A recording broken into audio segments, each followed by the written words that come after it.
Triple X. Tsunade Senju was more than a little pissed. In all of the years that she had been alive, she had yet to accomplish the things that she truly wished to do. Sure, she was a powerful kunoichi that could kick anybody's ass in all of the Land of Fire, but that isn't what she truly wanted. No, what she had always wanted was a family to be there and congratulate her when she succeeded, a man to hold her in his arms and shower her with love, and a child that she could hold on to, train, and show him or her how much she cared for him or her. She had read in some of the oldest texts inside of the Senju clan compound about how when a Senju or Uzumaki was around the one that they were destined to be with, their mate, their body would react. When she had read this, she took her student Shizune and headed out into the world, hell bent on finding that one person that was practically made for her, but to no avail. She walked through the land of fire, wind, lighting, earth, water, and almost all of the minor countries trying to find that one special person, but to no avail. She had never once felt that supposed feeling of love at first sight, no matter how hard she tried. She had even tried to force the feeling to arise with Dan, but even then she knew that she was just trying to fool herself. Dan was a nice guy, but she knew deep down that he wasn't the one for her. He was far too soft, and he didn't have that wild personality that Tsunade secretly wanted. Soon, though, her Sannin traveling rights expired, and the third Hokage ordered her to come back and take over the hospital. He had even promised to add a medical ninja training portion to the academy for people who wished to become medical ninja. Now, she was stuck in her same routine. Wake up, eat breakfast, go to the hospital all day, then go home, talk to Shizen, eat dinner, go to sleep. It was driving her crazy. She started wondering why she couldn't just have the child without the man. It would be so much easier anyways. Then it hit her like a brick, artificial insemination. It was the perfect way for her to have a child that she could dote on, but without the unsatisfactory sensation of having to sleep with a man that she didn't know or love. And like a gun, she was off. Walking down the street, Tsunade had a lot to think about. I'm glad I can have my own baby now, giggle, giggle, but who am I going to ask to donate their semen so that I can become a mother? It can't be just anyone. They have to have all the quality of a good person, father, and also a highly skilled ninja. In that case, it really narrows my choices down, doesn't it? The only men strong enough to even qualify are Kakashi, but he's a pervert with many other character flaws. Then there's Guy. Ino. There are far too many things wrong with him to ever be considered. The only two choices left that she would consider would be Asuma and the Yodame Hokage. Asuma, she considered family since he was her sensei's son, and the Yodame was currently in a relationship with the redhead whirlpool princess.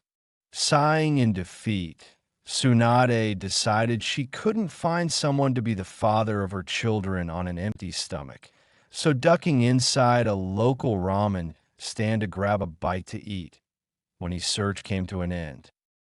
They're putting down bowl after bowl after bowl of ramen was the nine-tailed fox's host, and only other Uzumaki left in Konoha, besides Kushina, was Ken Uzumaki. He was not loved, but also not hated in Konoha. He had proven himself to the Hidden Leaf Village and gained a fair deal of respect from the ninja portion of the village. The civilians were still weary of him, since they didn't know much on tailed beast hosts. But after a couple of years, their fears died down mostly, and he was able to live a fairly normal life. That didn't matter to Tsunade. What did matter to her is that what she had learned about the hosts and the effects it had on their children, as rare as it was for a host to have children because of the innate fear most people had of them. The children usually obtained certain gifts from the tailed beast their host parents carried. The gifts Ken had received, besides the giant chakra reserves that all hosts received, was that his chakra regenerated very quickly. Something like that was very useful to a ninja, but that wasn't what Tsunade was interested in, though. Ken had received a second gift from his jest that Tsunade knew would be able to keep her baby alive longer. That gift was his body's ability to regenerate. She had read reports on how he would receive injuries that would kill or cripple normal ninjas for life. But these injuries only kept Ken down for a week at most. Why didn't I think about this before? He is kind and humble because of the way he grew up. He is a powerful ninja. Even without the QB's help, he's very handsome with large muscles, a rugged face, and long, unruly hair. But most importantly, his genetic material will benefit my baby the most in the long run. Now my baby will almost definitely survive a long life. Even if he decides to become a ninja, all I have to do is convince Ken to give me some of his semen, and I'll be a mother in 9 months, thought Tsunade, already fantasizing about her future child and all the fun things that she was going to teach him or her. Sitting down beside the red-headed host, Tsunade cleared her throat. Hello, Kim, my name is Tsunade Senju, and I have come to talk to you on some very private and personal matters, spoke Tsunade, trying to sound as professional as possible about something that was completely personal. Ken, just noticing someone was beside him, looked up from his noodle to see one of the legendary Sannin speaking to him. I'm okay, what is it you need to speak to me about, Lady Senju? Was his reply. He liked to be as friendly as possible since it usually got people to warm up to him quicker. Tsunade, seeing no real way to make it sound any better, decided to just come out with it and see what happened. Ken, as you know, I'm the last of the Senju clan and also single with no child. The single part doesn't really bother me that much since I have had time to deal with it. My problem comes in the fact that I have never had a child, and my one dream growing up was to have a big family. After my good friend Dan died, I gave up on ever having a family, but lately I have wanted to try again. That is why I have come to you, spoke Tsunade with a firm look in her eyes.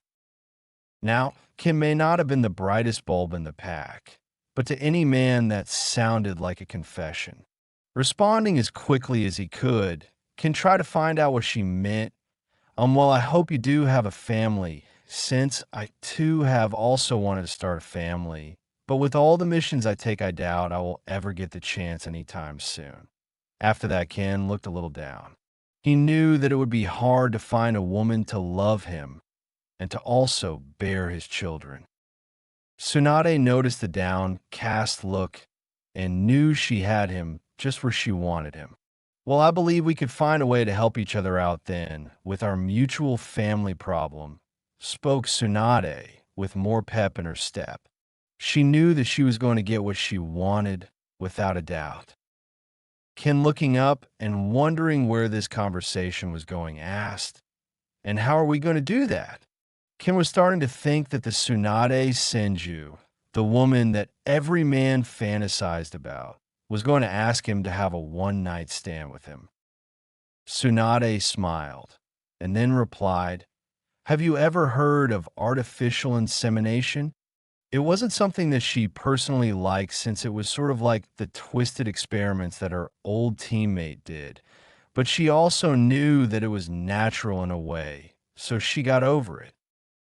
Shaking his head no, Tsunade explained that by taking the semen and injecting it into the female egg, a child could be conceived even when sex hadn't occurred. The process wasn't that difficult, and after the egg that had been placed inside of the woman it would grow naturally. After explaining the process, Ken decided that he would be more than happy to donate his sperm to Tsunade if she agreed to let him spend time with her son. Tsunade wasn't happy about that, but agreed. She knew her child would have hated her for keeping away possible the only other relative they had.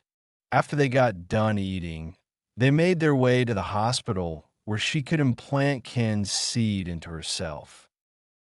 Triple X. When Tsunade got home, she saw Shizun making them something to eat. Tsunade kind of felt bad about Shizun since she felt she was the one that had kept her from meeting the man that she would fall in love with just so she could take care of her in her depressed state. She also felt bad for making Shizun cook and clean as well since she was terrible at that sort of thing. "Hello, Tsunade-sama.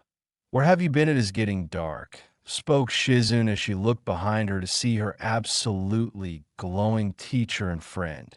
She had heard her teacher squeal about something this morning and then head out quickly. She was curious as to what it was that caused these effects. "Guess what, Shizun?" spoke Tsunade with the biggest grin that she had ever had on her face. It was actually kind of scary, which was the reason Shizun took a few steps back so that she didn't get caught in some bipolar attack. "What happened, Tsunade? You left very early this morning and even skipped your shift to the hospital. The Hokage was contemplating sending A and BU looking for you, but I convinced him that if you had been captured, there would at least be lots of collateral damage to the village," spoke Shizun with a sigh. There was more than one village that they had been kicked out of for, because Tsunade got drunk and then started using her super strength recklessly. "I had the best idea I have ever had this morning, and long story short, I'm going to be having a baby." Tsunade practically squealed as she pulled a shell-shocked Shizun into a bone-crushing hug. Shizun looked like a deer caught in some headlights, while Tsunade looked like she was drunk with her overly happy face. "Wait a second, Tsunade. Are you telling me that you ran off this morning and did that with some man you didn't even know, just so you could have a baby?" asked Shizun incredulously. She knew that her master had won a child of her own, as well as a husband, but she wouldn't have ever guessed she would have been willing to sleep with some random man, fight the rejection process of her Senju blood, just so she could have a baby. "Of course not," spoke Tsunade with a small wave of her hand like that wasn't even worth mentioning. "I used artificial insemination to get pregnant. This way I can choose the best mate whose DNA will benefit my baby the most, while I won't have to do that with him, nor will I be forced to live with him either," spoke Tsunade like she had just tasted something sour. But then she gently rubbed her belly, and the smile came back to her face. Shizun was shocked by what her master was telling her, but she had to admit it was a much better idea than any of them had come up with these past 10 years. It might in fact be the only chance that Tsunade had to become a mother, and though she didn't say anything, Shizun was actually giving it some thought as well. "But what about the baby's biological father? Who is he? And won't he want to be a part of his child's life?" asked Shizun, seeing the annoyed look crop back up on Tsunade's face. She had obviously hit a rough spot, though she wasn't surprised. Tsunade was a bit petty in the fact that she didn't like to share. It was one of the reasons Shizun was still single. It wasn't that she and Tsunade did things together. It was just that Tsunade didn't want to be a third wheel, and the fact that Shizun was sort of a wallflower was also a factor as well. "I chose Senju-Uzumaki to be the father of my children," spoke Tsunade, seeing the surprised look on her student's face. "Along with all of the benefits that come with having Uzumaki blood, There's also the fact that he is the Jinchuriki of the Nine-Tails Fox, which gives him larger chakra reserves, quickly regenerating chakra reserves, and quick regeneration physically as well. With all of these things, my baby will surely have all he needs to succeed, spoke Tsunade as she started gushing again and rubbing her belly. Shizen was scared of when the mood swings would set in. Tsunade was already very temperamental as it was. Triple X. Inside of the Uzumaki compound were two people. The first was a lovely young woman by the name of Kushina Uzumaki, and the second one was a young male by the name of Ken Uzumaki. They were both family, and unfortunately the last of their clan, since it had been destroyed during the last Great Shinobi World War. Kushina was inside the kitchen trying to cook, but Ken knew that he would have to go behind her and clean up her mess, then start cooking their meal. Kushina had a lot of great qualities. It was just that cooking wasn't one of them. Ken was also wondering how he was going to break it to Kushina that she would be an aunt soon, and that he would be a father, though he wouldn't be married to the mother of his child, and that he would probably only see the baby 1 week every 2 weeks, or possibly just on weekends. Kushina had a history of freaking out and becoming very violent. It was one of the reasons that he suspected that her relationship with the young fourth Hokage wasn't going as well. And he also suspected that he wasn't her chosen one, and that she was just trying to force the feeling to pop up. Ken would have told her it was pointless, but he valued his life way too much. H, shouted Kushina as the pot that she was cooking in started to boil over. She tried turning down the oven, but it wasn't fast enough, so now she had a big bowl of noodles boiling over on her stove, causing steam and all kinds of crap to start to rise. So, it is finally my turn, came a voice from behind her, which caused her to get irritated quickly. She turned around and saw her brother looking at her with a smirk on his face that made her want to hit him upside the head with a cast iron skillet.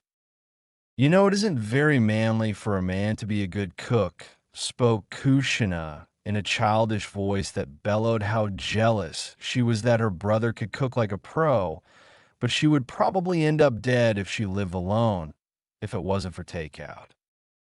Yeah, but it is even worse for a woman to not be even able to boil noodles for homemade ramen, spoke Ken with a grin on his face, though he knew he was pushing his sister a bit too much, especially with that cast iron skillet in her hands. Kushina went to say something or hit him with the cast iron skillet, but then a thought popped up in her head, causing her to forget to give her brother brain damage. Hey, where did you go earlier? When I said I was going to make us some dinner, you all of a sudden said you needed to go somewhere. You only just got back, spoke Kushina, giving Ken the death glare. You didn't go to the ramen stand and fill up on their ramen, did you? Asked Kushina with murder in her eyes. Ken knew that he was in between a rock and a cast iron skillet place, but he had just the thing to shock Kushina out of giving him her punishment. Well, Kushina, Lady Tsunade sent for me. So yes, we did meet up at the ramen stand, but it was purely business, spoke Ken with his hands raised, showing Kushina he didn't want to die. Kushina gave Ken a look that said she didn't believe him, but she would give him the benefit of the doubt. So what did Lady Tsunade want? Asked Kushina, thinking that she would be able to catch Ken in a lie, thus getting to punish him twice as much. To have my child, spoke Ken, instantly seeing a blank look in Kushina's eyes. What? Asked Kushina, thinking that she had heard Ken wrong. She asked if she could use my semen for something called artificial insemination, so that she could have a child without finding her chosen one, spoke Ken knowing that this night wasn't going to end anytime soon. For the next few hours, Ken prepared dinner for his sister while answering the million and one questions she was shooting his way in rapid succession. It was annoying, no doubt, but he did love his sister, and he knew that after she let it slip that she had dumped the fourth Hokage, that she needed this distraction. Finally, Ken was able to placate his sister, but she went on about how she was going to talk to Tsunade and iron out all of the details on how much time she and Ken were going to get to see their nephew slash niece slash daughter slash son. And she was going to make sure that it was plenty, or she would show the Sannin just what kind of power she was packing. Triple X. After a month of waiting, Tsunade finally took a pregnancy test, and when it showed up positive, everyone in the entire village heard her shouts of happiness. Many congratulated her on her pregnancy. People were happy the Senju clan would continue. Also, people started treating Ken even better. Everyone knew about the artificial insemination, but none could really blame them. Tsunade and Ken had always wanted a family. 9 months later, as Tsunade was giving birth to her child, she kept repeating to herself that she would never tell another woman in labor to breath continuously, because it was pissing her off. Obviously, she needed to breathe. She wasn't doing this to die. Why did they have to keep repeating themselves? She wasn't an idiot. She could remember to breathe after all. Tsunade finally got to hold her baby boy after 12 hours in the delivery room. He was so cute. He had his father's build and handsome facial features, but had her sky blue eyes, her flawless skin, and golden blonde hair that seemed to glow even in the faded room. The strange thing in her opinion was that he had the same exact markings as her granduncle, except instead of one on each cheek he had two, but he didn't have one on his chin, and instead of red they were a light grass green color. It was strange, but she was sure that it was probably just a Senju thing that popped up every few generations. She knew he was going to have fangirls just for being the last male Senju, but now she knew she was going to be beating them off with a stick. He was going to be powerful, something fangirls flock to, handsome, another things fangirls flock to, and rich, the most important thing fangirls flock to. Tsunade was going to have to make sure that her son didn't fall for some fangirl, or she may have to bash his head with a very heavy rock. One of the nurses took her baby out of her arms and began to take his measurements and things like that. To everyone's shock, the space in front of the woman began to swirl right before a man with an orange swirl mass came out of it and killed the nurse right before he caught the baby in his arms. Well, now I wasn't expecting this. I had figured all of the Senju would die with you, Tsunade, but I guess I was wrong. Though I may still be right if you don't do as I say, spoke the masked man as he pulled his kunai out of the nurse's head and held it above Tsunade's crying baby. "Wait, don't hurt our baby," shouted Ken as he took a few steps toward the masked man, trying to think of anything that would save his baby from this man. "What do you want? I will give you anything. Just give Tsunade back out, baby," spoke Ken with tears forming in his eyes. "Well, if you say it like that, then I have no choice but to oblige you," spoke the masked man as he pulled out a small slip of paper and threw it at Ken, whom deftly caught it in his right hand. "Put that chakra suppression seal on yourself 9 tails, and the child will live," spoke the masked man. Ken didn't know what exactly was going on, but he had a good idea. The man was either here to stop the continuation of the most powerful clan in the elemental nations by killing their child, or he was here to unleash the 9 tails that was inside of him, to destroy the Hidden Leaf Village. It wasn't much of a surprise, really. Many of the higher-ups knew that there were ninja trained to sneak into enemy village to unseal the biju that were inside of their current host to cause mass amounts of damage, but it had never happened to a Jinchuriki of the Nine Tails before. Everyone knew he, the Yodame, and his sister Kushina were seal masters. Ken had spent all of his free time learning and creating seals that had to do with tailed beasts and their hosts. He had tried to invent a seal that would seal away the tailed beasts forever so that they would never be sealed inside of anyone and ruin their lives ever again. Ken looked at everyone in the room and sighed a bit. He took the chakra suppression seal and put it on his chest, instantly feeling it stopping his chakra in its tracks. He looked over at the spiral masked man with hatred in his eyes right before he said, "Okay, I did as you asked. Now give Tsunade our baby back." Ken didn't know how he knew, but he did know that the spiral masked man was smirking.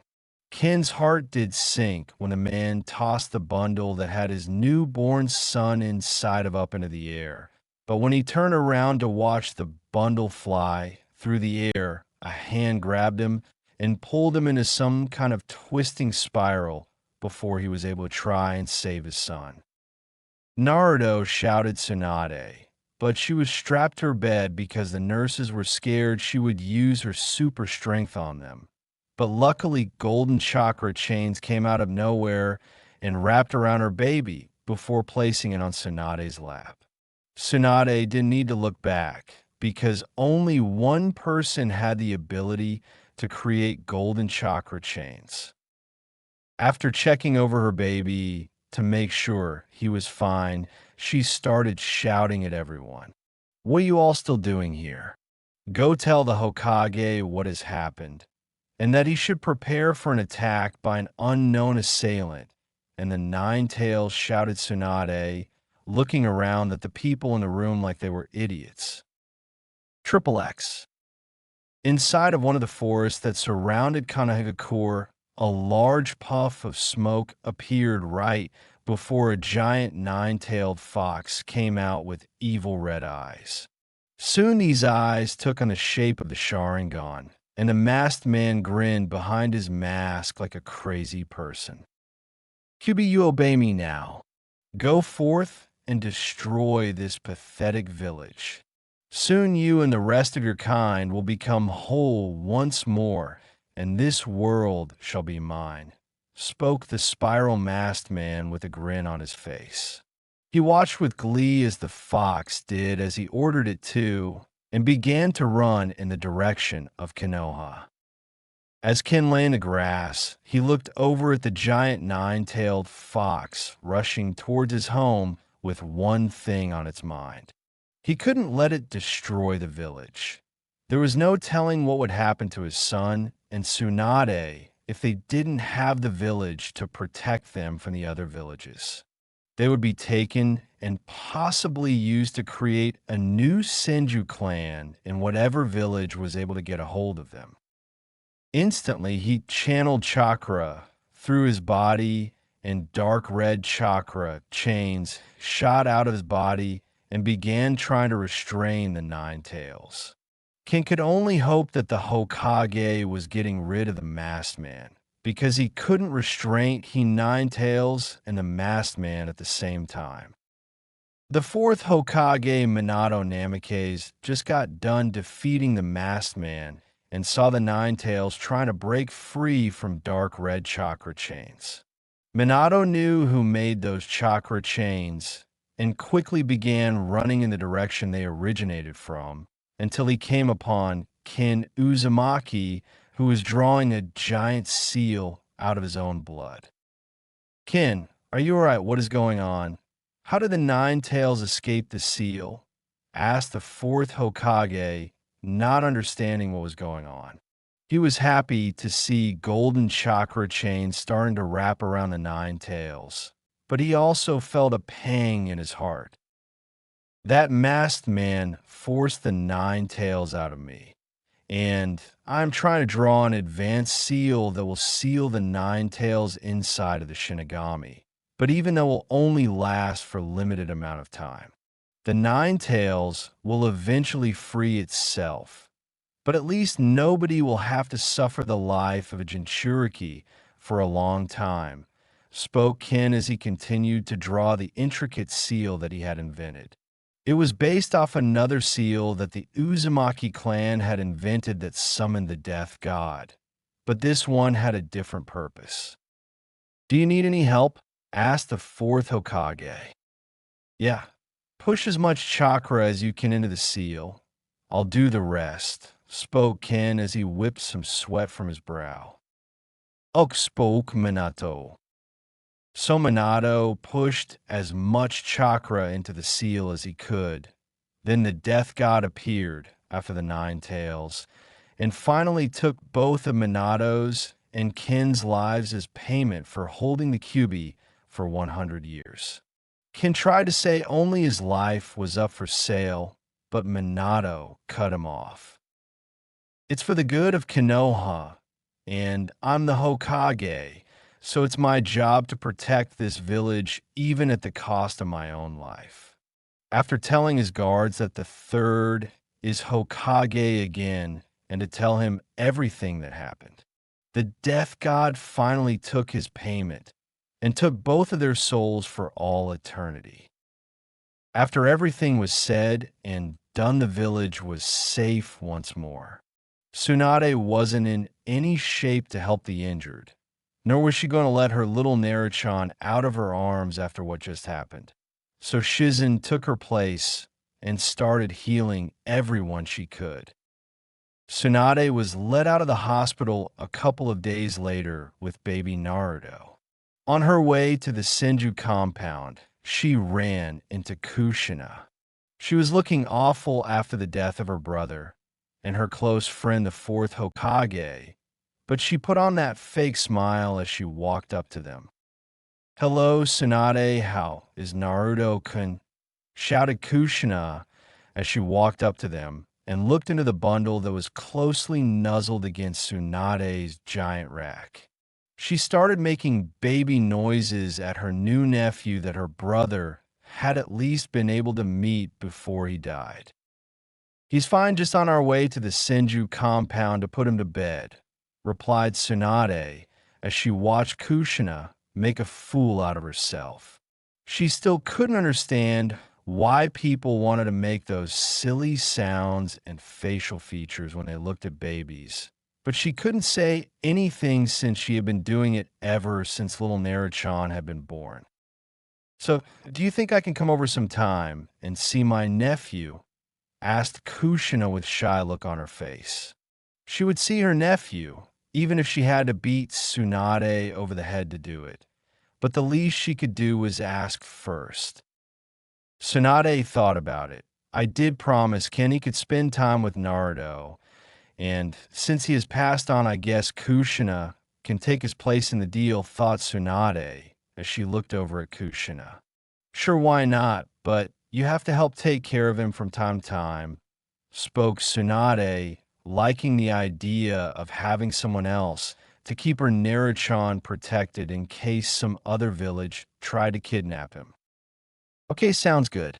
Even though Minato wasn't my chosen one, he was still very close.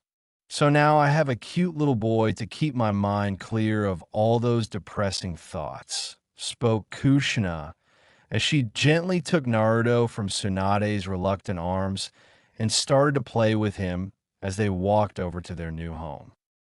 It was a big thing when Kushina and Minato broke up.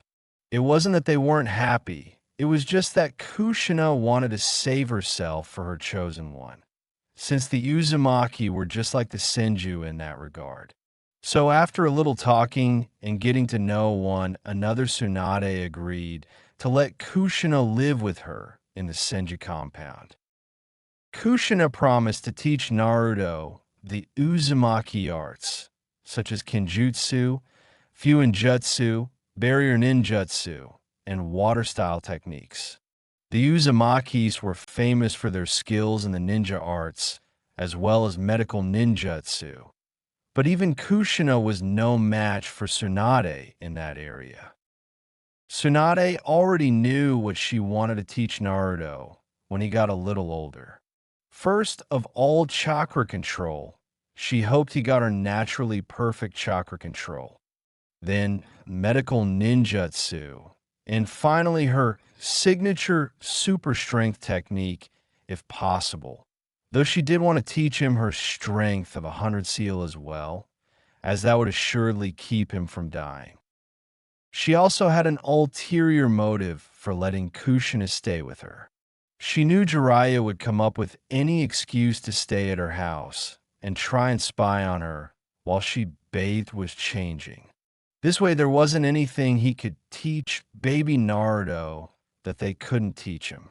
It felt so good when she threatened to have Jiraiya arrested if he tried breaking into her house for any reason. Jiraiya was unhappy at how his teammate had treated him and tried to assure her that he wouldn't try to turn her son into a pervert, but to no avail. When she went to the Hokage and had a restraining order put out against him, he knew she was serious. So he packed up his bags and decided to get back to his spy network.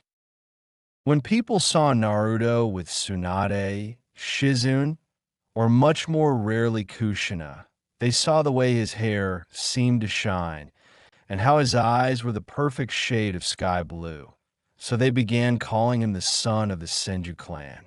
The name became wildly popular, and soon Tsunade began receiving requests for arranged marriages.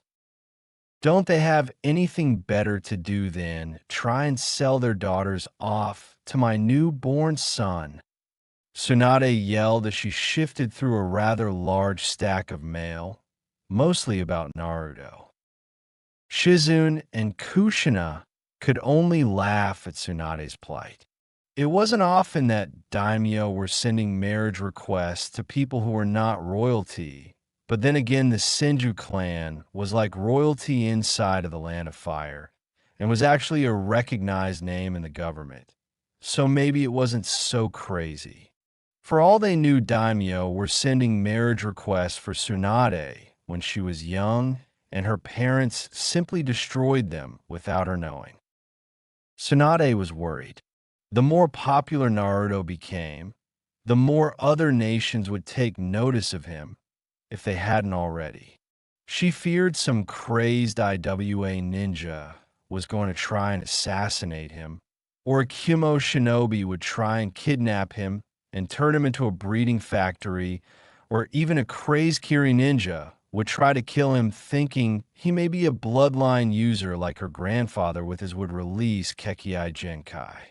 That's why she had Kushina upgrade the Senju clan's barriers and also had someone with Naruto at all times.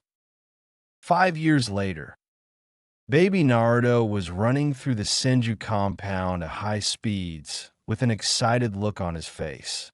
He had always had way too much energy, which caused Tsunade, Kushina, and Shizen a lot of headaches, but they consoled themselves by saying it was a sign of someone with lots of chakra.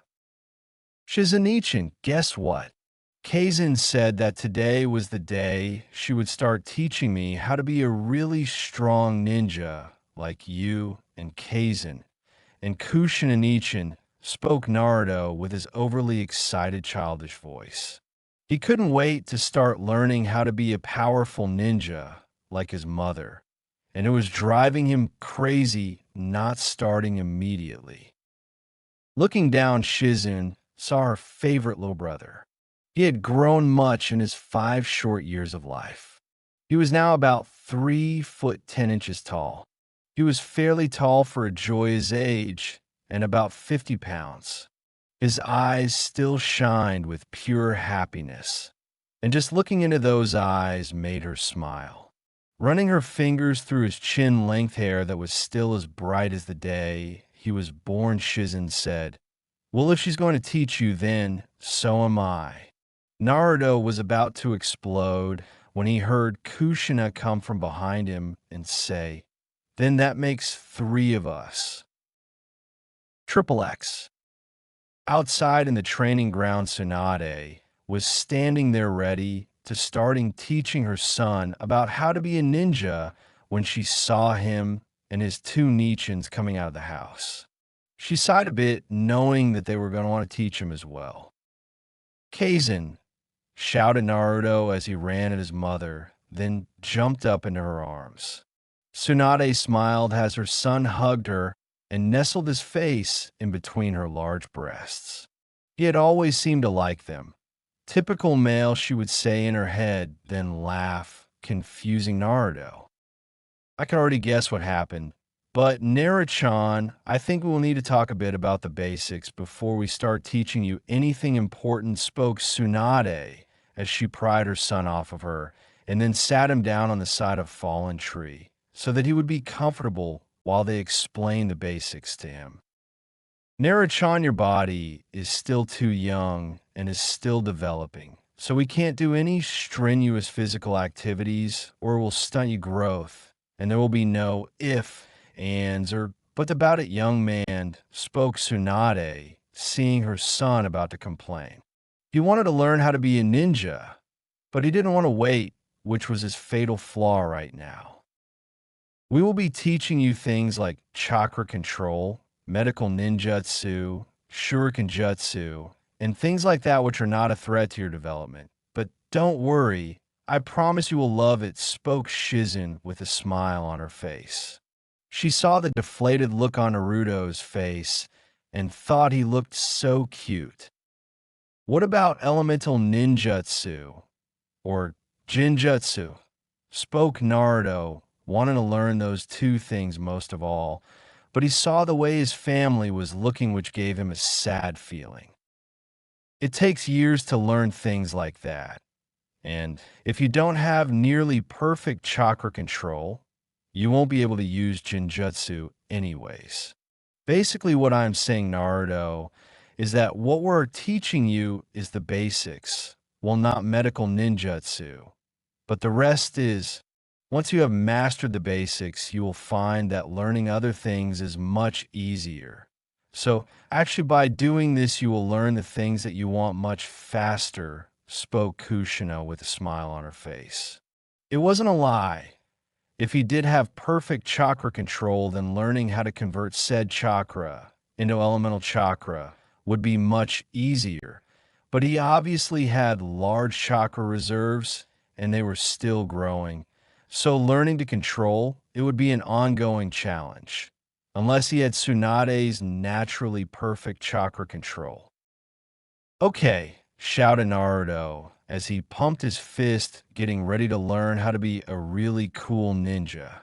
His family started to giggle a bit, which confused Naruto, but he let it go and watched as Shizen picked a leaf off of a tree and then handed it to Naruto. "What is this for?" asked Naruto, seeing that there wasn't anything special about the leaf. "The first step in learning chakra control," spoke Tsunade with a scary look on her face that made Naruto gulp a bit. Triple X.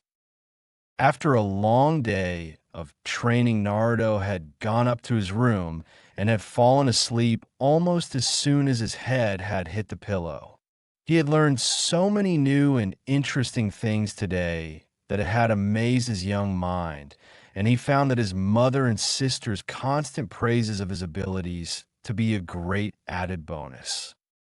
Down in the dining room sat Kushina, Tsunade, and Shizen, all with shocked expressions on their faces. They had never expected what they had just seen to happen. Naruto's chakra control was amazing, and he had a natural grasp on it as well. His chakra reserves were huge for someone his age, so they had suspected that it would take a while for him to master the leaf balancing exercise, even with the natural skill Uzumaki and Senju were born with. But Naruto mastered the leaf balancing exercise in 10 minutes. Kushina and Shizun were speechless, while Tsunade's brain went on autopilot and started teaching him how to tree walk. When Naruto was quickly learning how to do that they had all been just so shocked they were unable to speak and just kept watching Naruto get further and further up the tree with every try. Soon after only an hour of practice, Naruto had mastered that exercise as well. So for the rest of the day, they taught him water walking and kunai balancing. They were quickly seeing that chakra control wasn't a problem for Naruto regardless of his large chakra reserves. I still can't believe it, and I saw it happening with my own two eyes, spoke Shizun as she looked at the table with a blank stare. Her mind was going through 1,000,001 different things at once, like all of the possibilities that were open for Naruto. Chakra control was the thing she was sure would hold him up, not anything else, since Senju and Uzumaki were known for their natural skills. But it seemed that she was wrong. It was like a sixth sense to him. I actually wish I had to be a Kugan now, because I'm sure there is something going on with his chakra circulatory system that is allowing Naruto to control his large chakra reserves like that, spoke Kushina, slightly jealous since chakra control had always been a problem for her and her brother, though shape manipulation was second nature to them because of their Kekkei Genkai. She was thinking of all the things that Naruto could learn now that they knew he was a natural with chakra control. He could learn medical ninjutsu like Tsunade had always talked about, though her and Shizun had never believed he would be able to do it because of his chakra reserves. Learn her super strength technique, how to create chakra chains, the strength of 100 seal, and so much more. Kushina, absent, mindedly thought about all of the skills that they had that required almost perfect chakra control. I think Kushina is onto something. I will call a Hyuga to look over Naruto tomorrow because with his reserves, he shouldn't be able to control chakra that well. I need to know if there is some kind of defect or mutation going on with his chakra system that could be dangerous in the future, spoke Tsunade, though she was thinking that if it was a mutation and not lethal, then it could be a major bonus. It was like how Kekkei Genkai were formed, but instead of mixing two elements together, he would be born with large chakra reserves and an easy way to manipulate chakra. Much better than some Kekkei Genkai in her opinion, since those two things were what all ninja wish they had. Do you think that is wise, Tsunade? I mean, the Hyuga would almost undoubtedly tell the elders of the Hyuga clan. Then, as you know, the gossip would spread from there. There is no telling what damage this could do to the Senju reputation or to Naruto's reputation, spoke Shizun with a raised eyebrow. There were ways to examine the chakra system with medical ninjutsu, but it was long and tedious, and Naruto's attention only lasted so long before he started getting bored and would start trying to get away. While a Hyuga could do it quickly, it wasn't as discreet as they would want it to be. I am sure that I will be able to convince Hayashi to keep this discreet, plus that prick owes me. If it wasn't for me, his wife would be dead because of complications with his daughter Hinata, and possibly his only heir. I am sure he will have a second child regardless of the risks, as it is a Hyuga tradition to have the children and then choose whichever is the best to lead their clan, spoke Tsunade, obviously having problems with the Hyuga traditions. But it was law that the clans may practice whatever traditions they wished so long as they didn't threaten Konoha, since it was the pact they made when they first formed Konoha.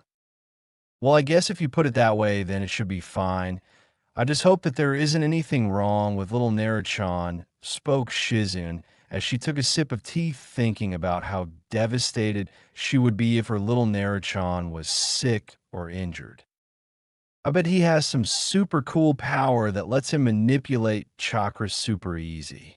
If he could pass that on, then the power his descendants would have is almost unimaginable. Who knows what ninja would be able to do with perfect chakra control and monstrous chakra reserves, spoke Kushina, always being the optimistic one in the group. She knew there was nothing wrong with Naruto.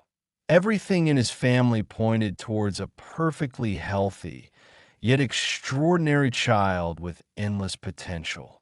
The son of a pure breed member of the head family of the Uzumaki clan, a direct descendant of the first Hokage, and super powerful mother who had pure Uzumaki genes as well.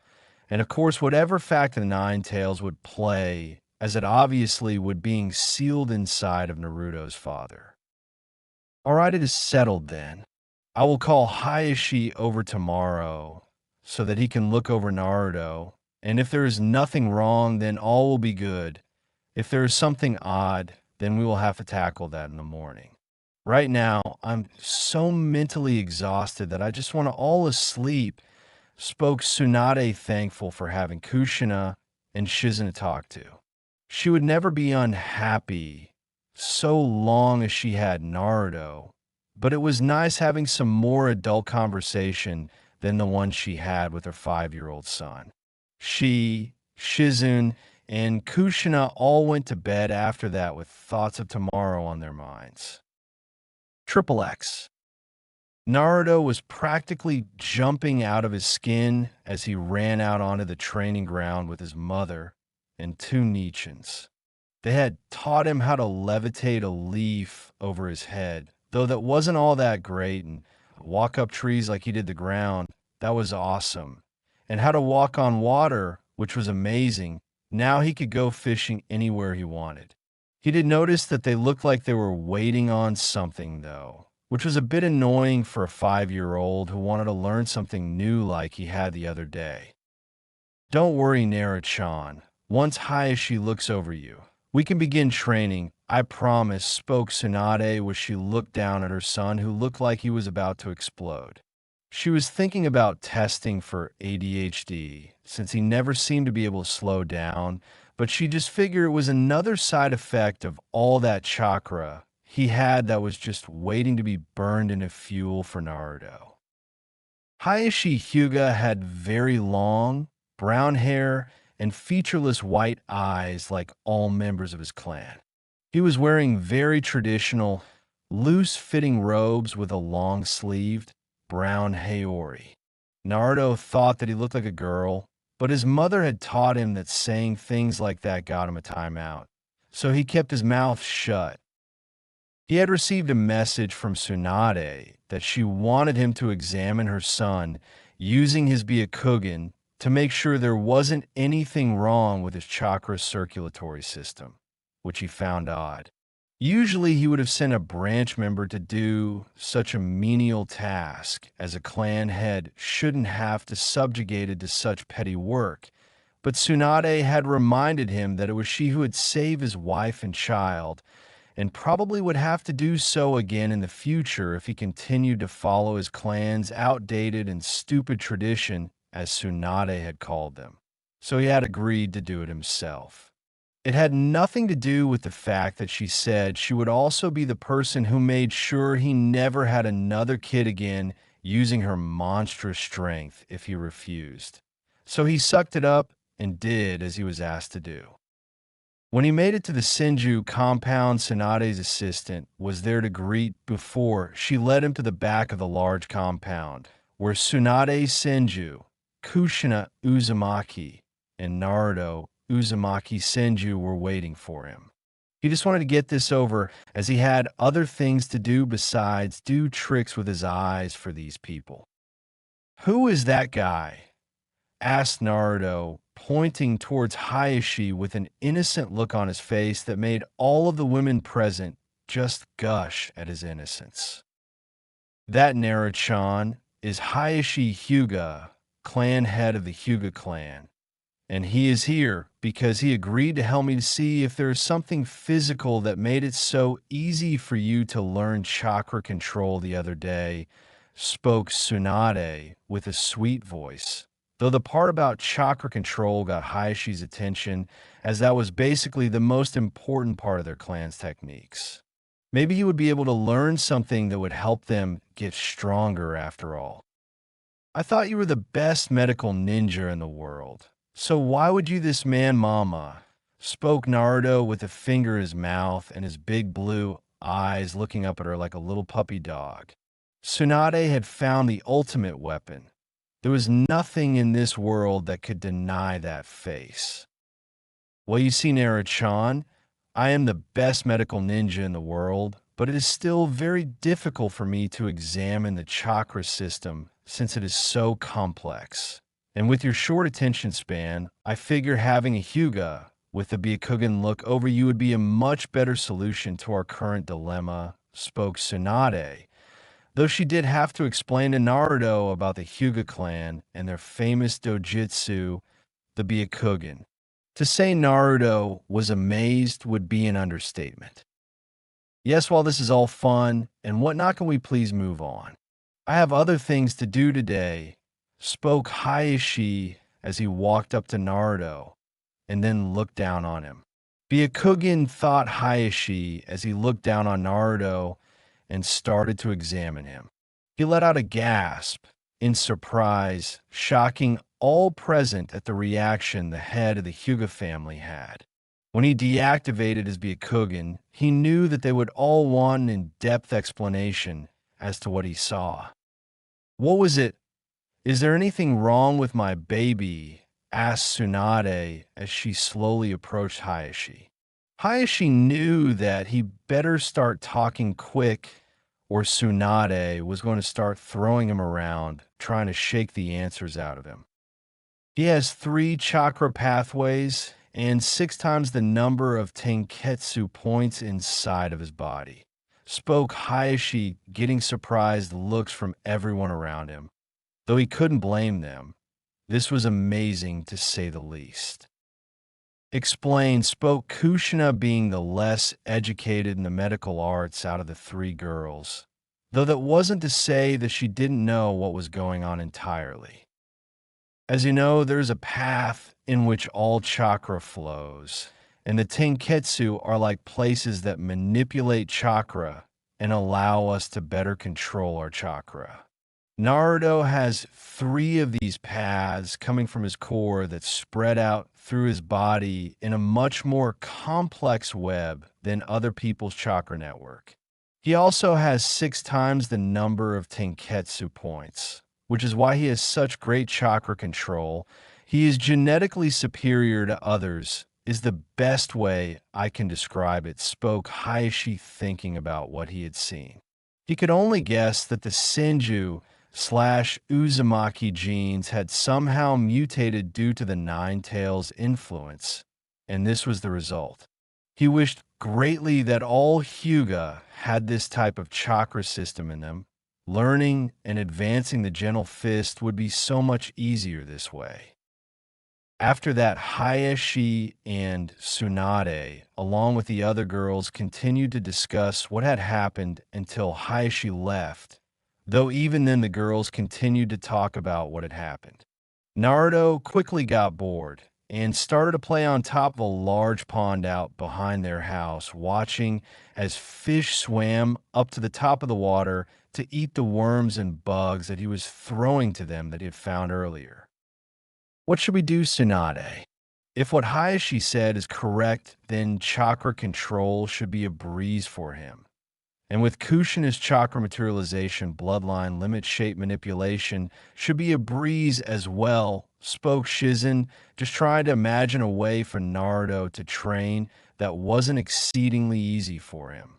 He would be naturally gifted in all ninja arts because of his heritage. His chakra control would be a breeze, and he was naturally strong and energetic, so there really wasn't a field in which Naruto should have any real difficulties, besides possibly advanced Genjutsu. We're going to focus on the basics, spoke Tsunade, whose brain was on autopilot again. We will teach him all of the chakra control exercises that we know, all of the shape manipulation exercises that we know, how to convert chakra into medical chakra, and then we will fill his brain with facts. That means we will teach him anatomy, algebra, anything he will need to know to become a medical ninja, while he will also need to learn everything from basic math, science, history, geology, to the high learning areas so that he will not miss anything. We will also need to drill things like chakra theory into his head, so he will know more about what chakra is instead of just how to shape it, spoke Tsunade as she pulled out a piece of paper and looked at it. Once he has mastered shape manipulation and chakra control, I will teach him my strength of 100 seal. That way he will be able to manifest it before he even graduates from the academy, and it will not get in the way later on, spoke Tsunade as she put the paper back in her pocket. The thing we must make sure of is that we don't tell anyone of his skills. The other villages will not hesitate to assassinate him if they found out that he is a genius, spoke Tsunade with some hesitance in her voice. We should also teach him things like how to make poisons, and we should also start building up his immunity to poisons. I know that Suna is the ones who usually use poisons, though Kiri is a close second. But this is the ninja world, and anything can happen, spoke Shizun, already plotting out a schedule in her brain on how to strengthen Naruto to poisons as much as possible without making him sick most of the time. We can't forget Shuriken Jutsu either. It is a basic shinobi skill, and the sooner he learns how to use Kunai, Shuriken, and Saban the better. It will also help him with his anatomy and vice versa, spoke Kushina, already thinking of ways to help Naruto get stronger without pushing him too hard. He already had so much on his plate, and learning the mental stuff with all that energy was hard. She knew that for a fact, so she knew that they would have to go easy on him a bit.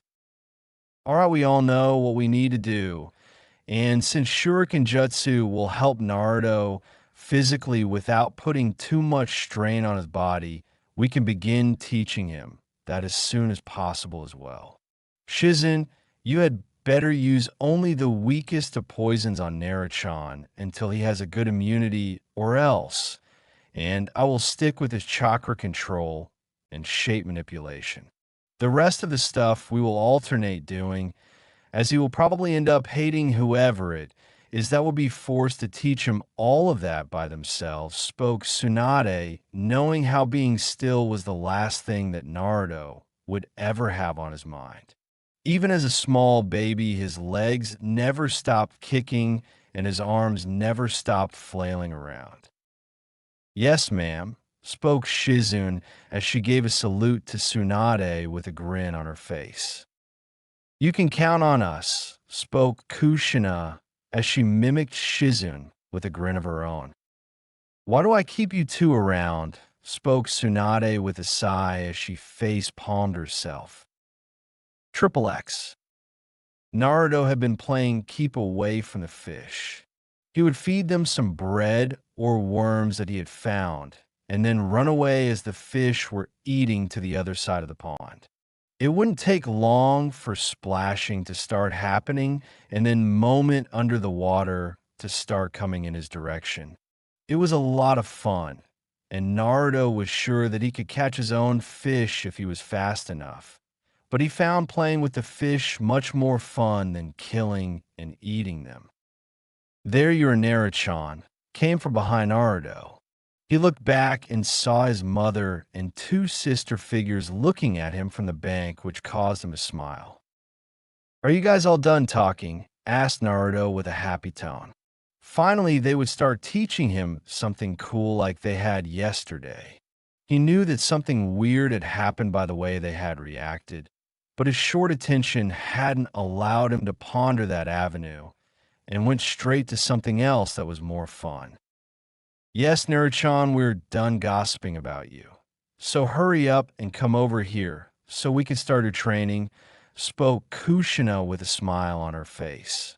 She watched him dump what looked like a bucket of bugs into the water where the fish went crazy on them and then run towards them. Cool. So what will you guys be teaching me? Asked Naruto, hoping it was something cool like how to heal cuts and bruises like he had seen his mother do when he was younger and followed her around the hospital. Naruto had never been a patient in a hospital. His mother told him that he healed too fast for that. And after some of the things that he had seen, he was very happy about that. Tsunade, Kushina, and Shizen were all very lucky that Naruto had never seen something like a fire jutsu before, or else they would never have been able to wrangle in his attention. Yes, Kushina-chan will teach you Shuriken Jutsu.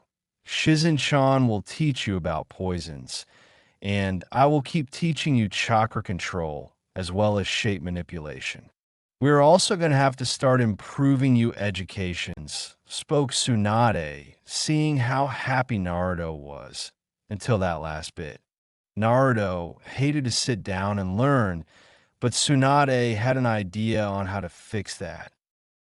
Don't worry, Naruto, we are also going to teach you how to be stealth like real ninja, as well as how to use those weak but useful academy jutsu, but only if you are good. Let's just say that learning jutsu is a type of reward for doing a good job, spoke Shizen with a smile on her face. She knew just how to get Naruto's attention without using force. Yeah, and if you're really good, I will teach you my super strength technique. Will make you so strong you could break a mountain with your bare fists, spoke Tsunade, hoping to get Naruto really excited and malleable for his future education. Yes, shouted Naruto, causing everyone in Konoha to hear him shouting .XXX. Naruto had grown a lot in the past 3 years. His body had gotten more muscular and well-defined, while his body got bigger. His body had a streamlined look to it, which many of the girls who were starting to get interested in boys thought was very cute, and the clothes his mother and sisters bought for him really showed off what he was packing. The markings on Naruto's face had become a bit more defined and had darkened as well. The markings were no longer a light grass green, but more of a light forest green, but there was still only 2 on each cheek and none on his chin, something Naruto was thankful for. Naruto's hair was still the shiny golden color it had been when he was a kid, but now it jutted out in weird directions like his great-granduncle Tobirama Senju's hair did. His eyes were still a handsome sky blue color, but now there were dark speckles inside of them that gave them a mystifying attribute as well. Naruto's outfit had changed a bit as well. He now wore dark forest green cargo shorts that had lots of pockets on them. His shirt was a black muscle shirt with mesh armor underneath that looked pretty cool. On the back of his shirt was the Senju marking with the symbol of the Uzumaki right in the center of it. Naruto liked his family's clan symbols, but if he only got to choose one, he would have chosen the Uzumaki swirl. It was just simpler than that weird symbol the Senju used. Around his neck was a silver necklace with a round blue stone at the end of it. It had been Tobirama's, but it wasn't as famous as Hashirama's necklace that Tsunade wore. Naruto's sandals were normal, though they were black, and he wore bandages wrapping around his legs that disappeared into his shorts and sandals. All in all, Naruto had become a very handsome young man, but that didn't matter much to Naruto, because today was a very special day in Naruto's opinion. He had recently turned 8 years old, and that meant he was old enough to enter the academy, something that he had been looking forward to doing for some time now. His mother had told him that it was boring, pointless, and would only slow him down, as did his 2 sisters, but Naruto didn't care. It was more about making friends in Naruto's opinion, since he wasn't allowed to leave the Senju clan compound without his mother, Shizen, or Kushina latching onto him. He wanted to make some real friends, not those bratty kids that always were with the parents that tried to flag his sisters and mother down to talk. Naruto found out that they were what was known as gold diggers, and that he should stay away from them by his mother. But Naruto didn't need to be told that. He could just feel the dishonesty in them. "Hey mom, hurry up.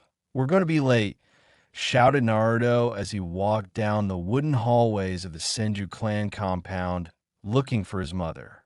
She could be elusive if she wanted to be, but Naruto was a natural censor, and it had been one of the things that his mother had focused on when training, though his skills were not as good now, because of him having to focus his chakra into his forehead to try and develop his mother's seal, but nonetheless he could still feel the basics of what was around him.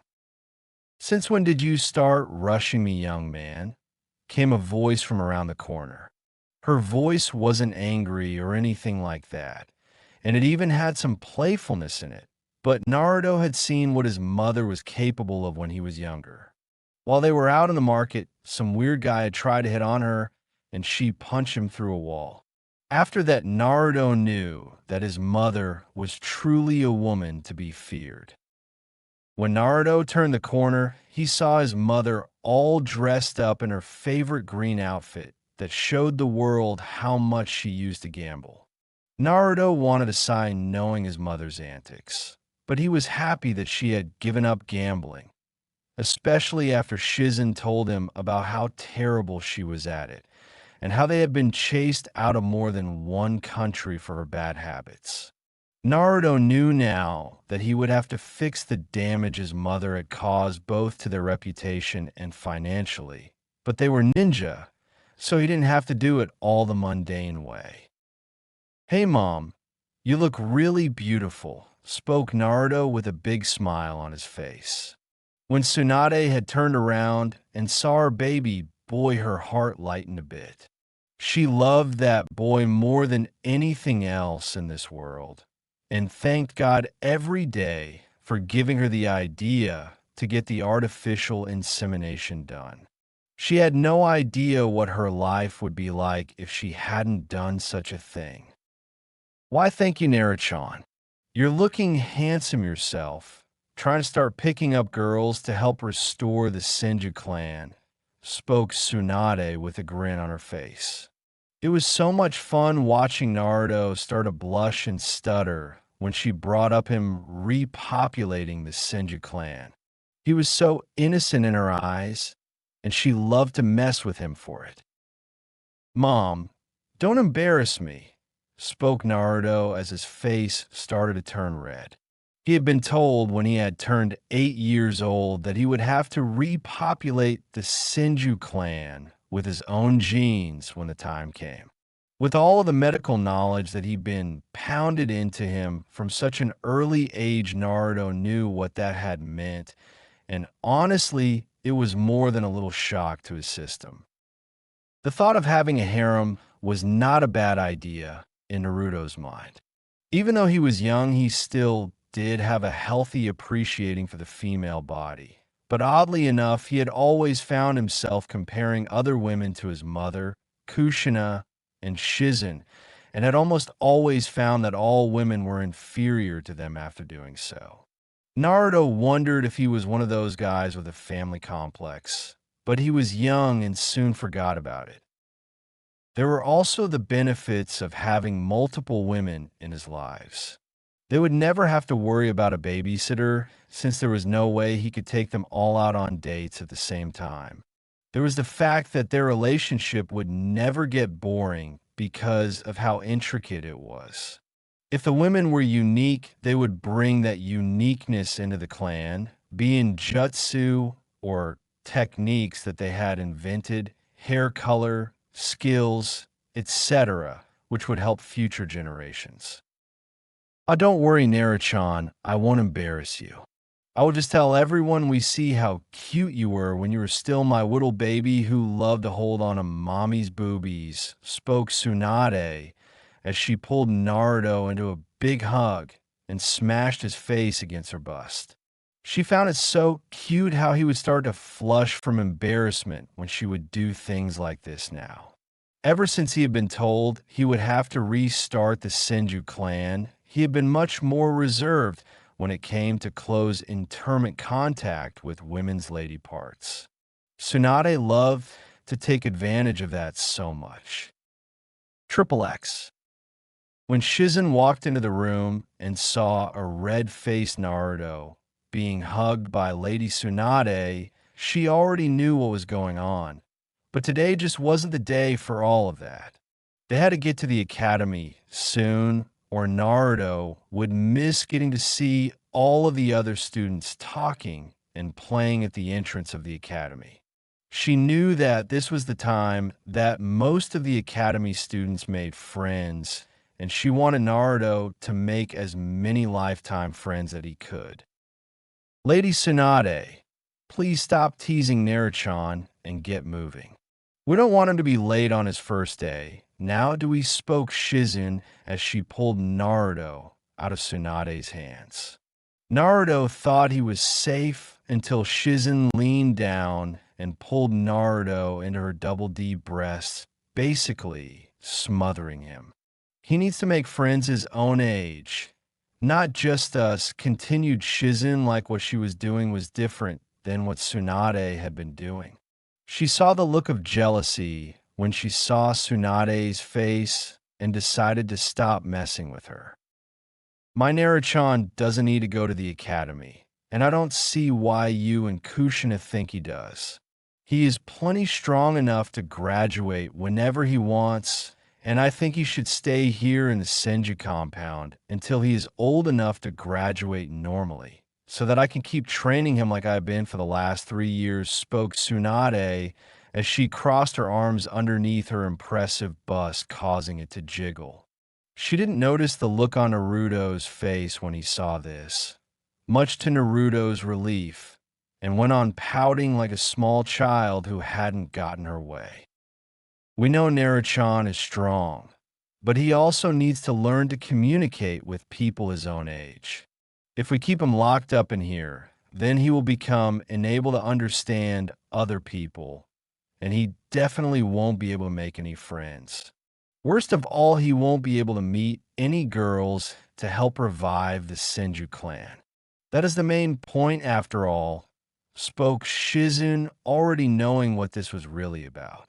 Tsunade had found it funny when they told Naruto that he was going to have multiple wives, but as the years dragged on, it seemed that she was more and more against the idea, until the point where she was completely against the idea of Naruto ever meeting a woman. If Shizen didn't know any better, she would assume that Tsunade wanted Naruto all to herself in more ways than one, but she was sure that wasn't the case. That is such a stupid reason. Plus, the day Naruto was born, I received no less than 100 marriage requests from ladies, princesses, and even priestess wishing to become a part of Naruto's harem. So there is no shortage in suitable women for him to settle down with, spoke Tsunade with some heat in her tone. She had been far from happy when all of those damned marriage requests had come pouring into her clan's compound the day that Naruto had been born.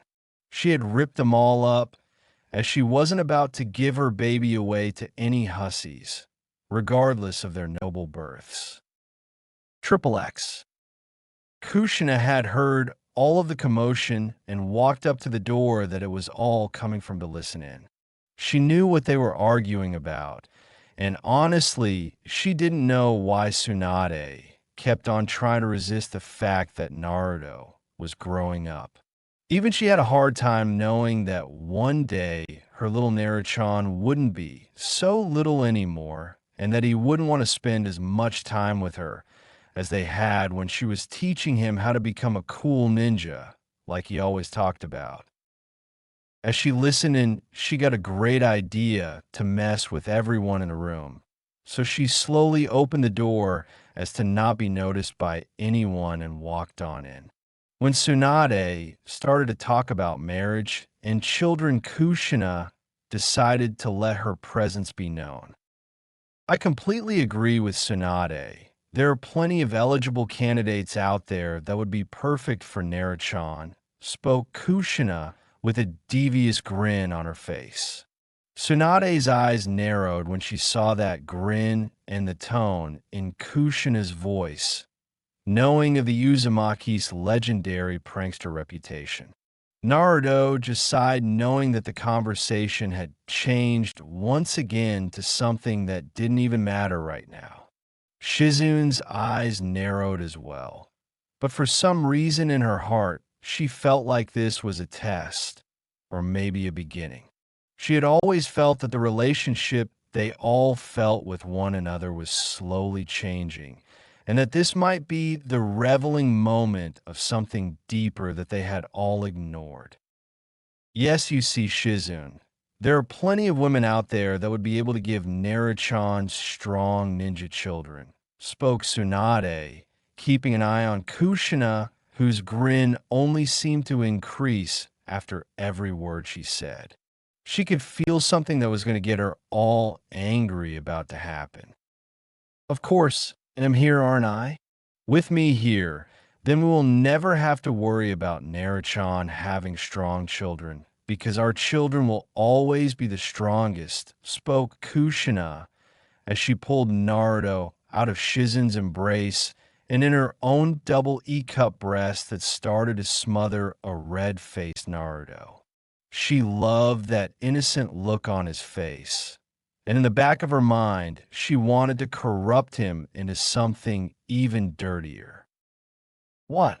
You will not lay even one single finger on my Naruchan, shouted Tsunade as she jumped out of her chair, knocking over the table that she had been sitting against. As the table hit the ground, only the grinning face of Kushina was present, along with the shocked face of Shizun, the rage-induced face of Tsunade, and the embarrassed look on Naruto's face. And why not? I am from a powerful clan that would surely give Naruto very strong children. I have tons of life force, so giving birth to any number of children that he would want isn't a problem. Plus, I am a strong and feared kunoichi all around the world. As far as I can see, I am the perfect woman for Naruto to have in his life. Spoke Kushina, her voice oddly held a hint of anger to it. Either Tsunade didn't notice this, or she simply didn't care, but one thing was for sure, she wasn't about to lose her baby to this red-headed temptress. Hi, you feared? I have had platoons of ninja running away once they heard my name.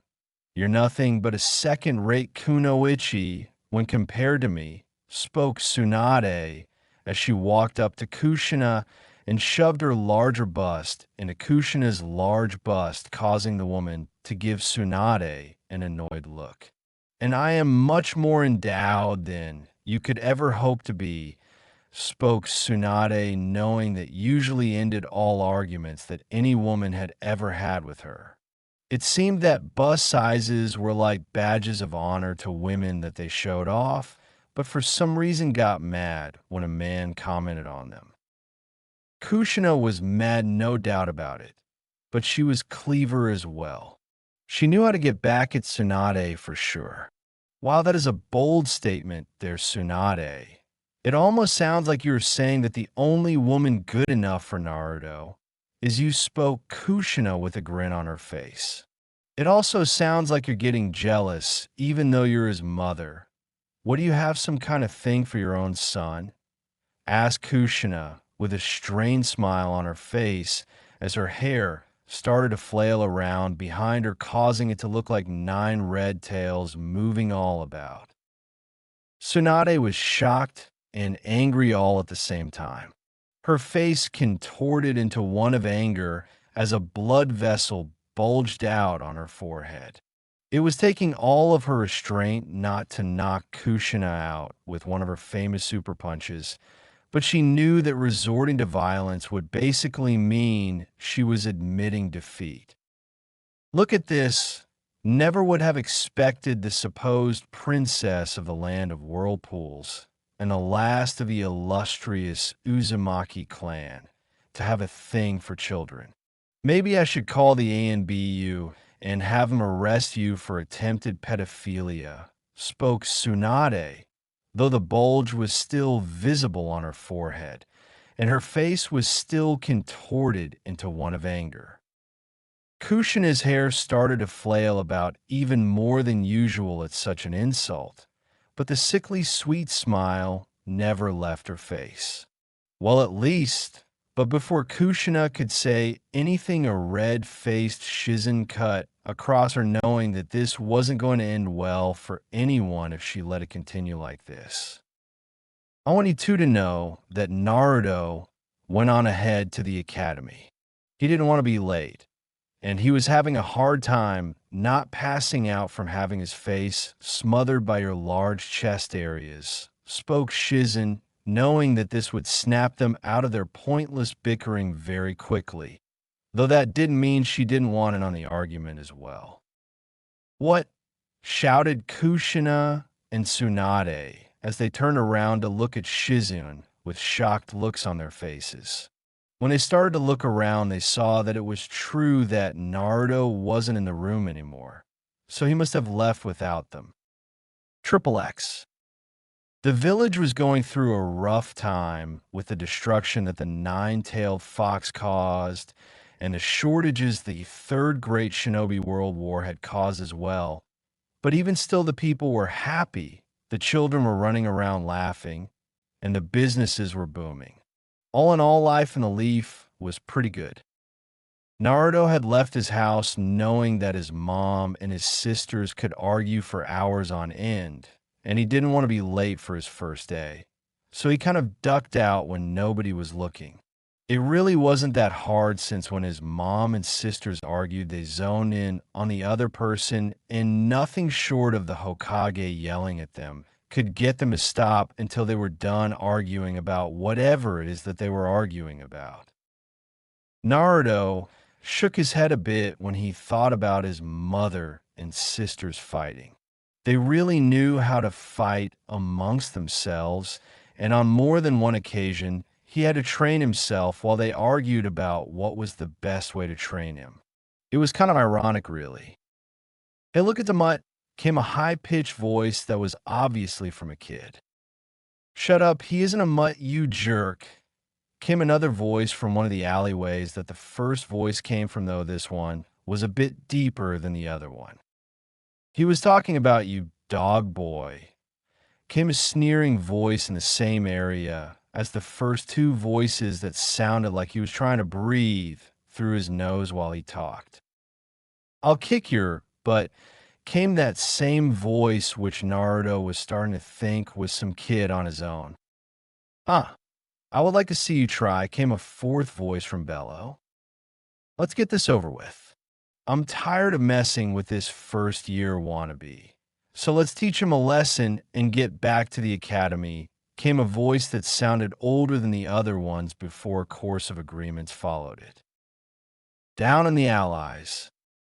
Today it seemed like it would be a good day for Kiba when he woke up.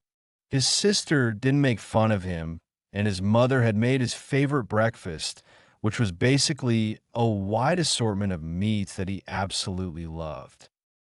His mother was going to walk him to school, but some of the dogs got into a fight over territory, and Kiba wasn't interested in letting his sister walk him to the academy, as she would surely do something to embarrass him. So he had ducked out when she went to go check on the animals in their clinic. Kiba wore blue ninja sandals on his feet with no bandages wrapped around his legs like many others did. His skin tone was tan from being outside so much, and he wore a tan long-sleeve shirt on top of mesh armor. His shorts were a faded gray color that had two large pockets under the normal pockets on the sides of his pants. He had two marking of his clan on his cheeks and had black eyes that were in the form of slits. His hair was a light brown color that jutted out in every direction, wrapping up the overall feral look he seemed to be aiming for. Kiba had been shocked when one of the dogs decided to follow him to the academy, since none of the dogs had bonded with him yet. It was a focus point of his sister Hannah's jokes, especially about his smell, saying things like not even the dogs want to be around him because of his rank. Kiba had always gotten mad because he did take good showers so that he wouldn't smell bad. He had happily allowed the dog to take him, which was about up to his chest area, though that wasn't any surprise being Kiba was only 8. But if anyone didn't know, the dogs of the Inuzuka clan got huge, even bigger than normal people, so it was safe to say that this dog was still young. He had run down the streets of Konoha after he left his clan's district and went straight for the academy to go see all of the potential rivals that he would have for the next 4 years. He had cut through the back alleyways to get there faster, but had run into Ryuju and his band of misfits who were in their 3rd years, and Ryuju being in his final year.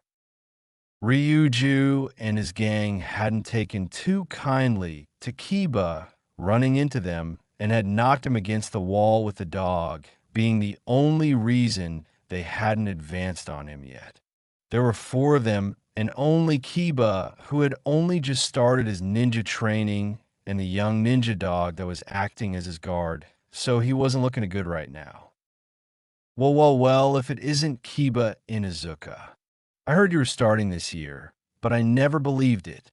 Who would let a runt like this in the academy is beyond me, spoke Ryuju as he advanced on Kiba, who was backed up against a wall with a worried look on his face. Hey, you better shut up, I'm not no runt. I am an alpha, shouted Kiba as he puffed up his small chest to exert his dominance. But they just laughed at his petty attempts at showcasing. Look at this little brat. He has a dog's brain, spoke one of the members of Ryuju's gang as he pointed at Kiba and began to laugh at him along with the rest of the gang. Shut up and stop insulting me and my clan, shouted Kiba, feeling his anger getting the better of him. He was brash as hell. There was no denying that, but even he knew when he was outmatched. What will you do, dog breathe? Gonna bite me to death or something? Asked another one of the members as he started to make some motions like a dog chewing on his arm before laughing again. Kiba was only a kid, and being bullied like that really hurt him deep inside. Tears started to form in his eyes, and there was no doubt that Ryuju and his gang were going to take advantage of that. Look, boys, he is about to start crying. What a pussy cat. Gonna go home to mama and cry a river of crocodile tears. Putty cat, laughed Ryuju as he pointed at Kiba and laughed so hard he nearly fell to the ground.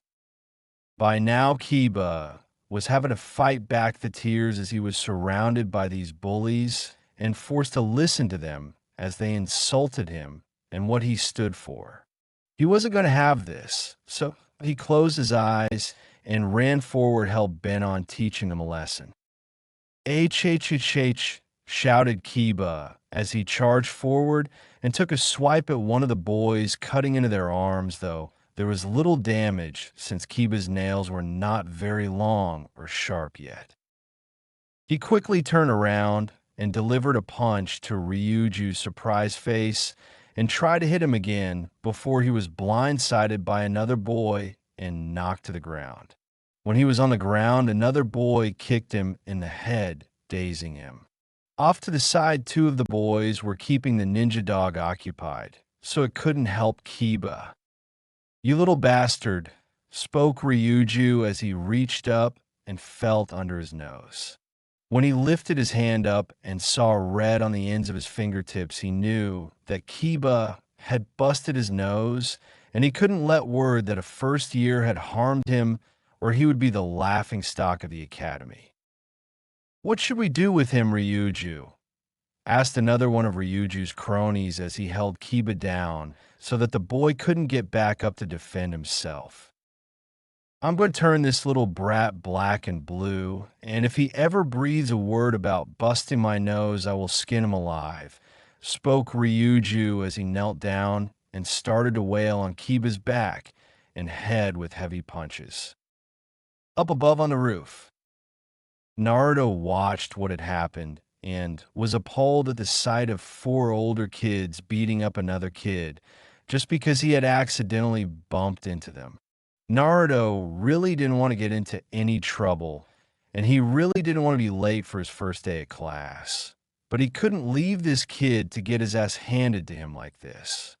It would ruin his time at the academy, and if he was looking forward to it like Naruto was, then it would be a complete bust for him if this were to continue.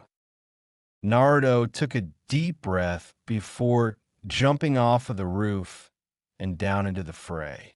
He felt it odd that none of the other students had decided to use wall walking to get to school, but figured they wanted to savor the moment and had gone slow to get to the academy.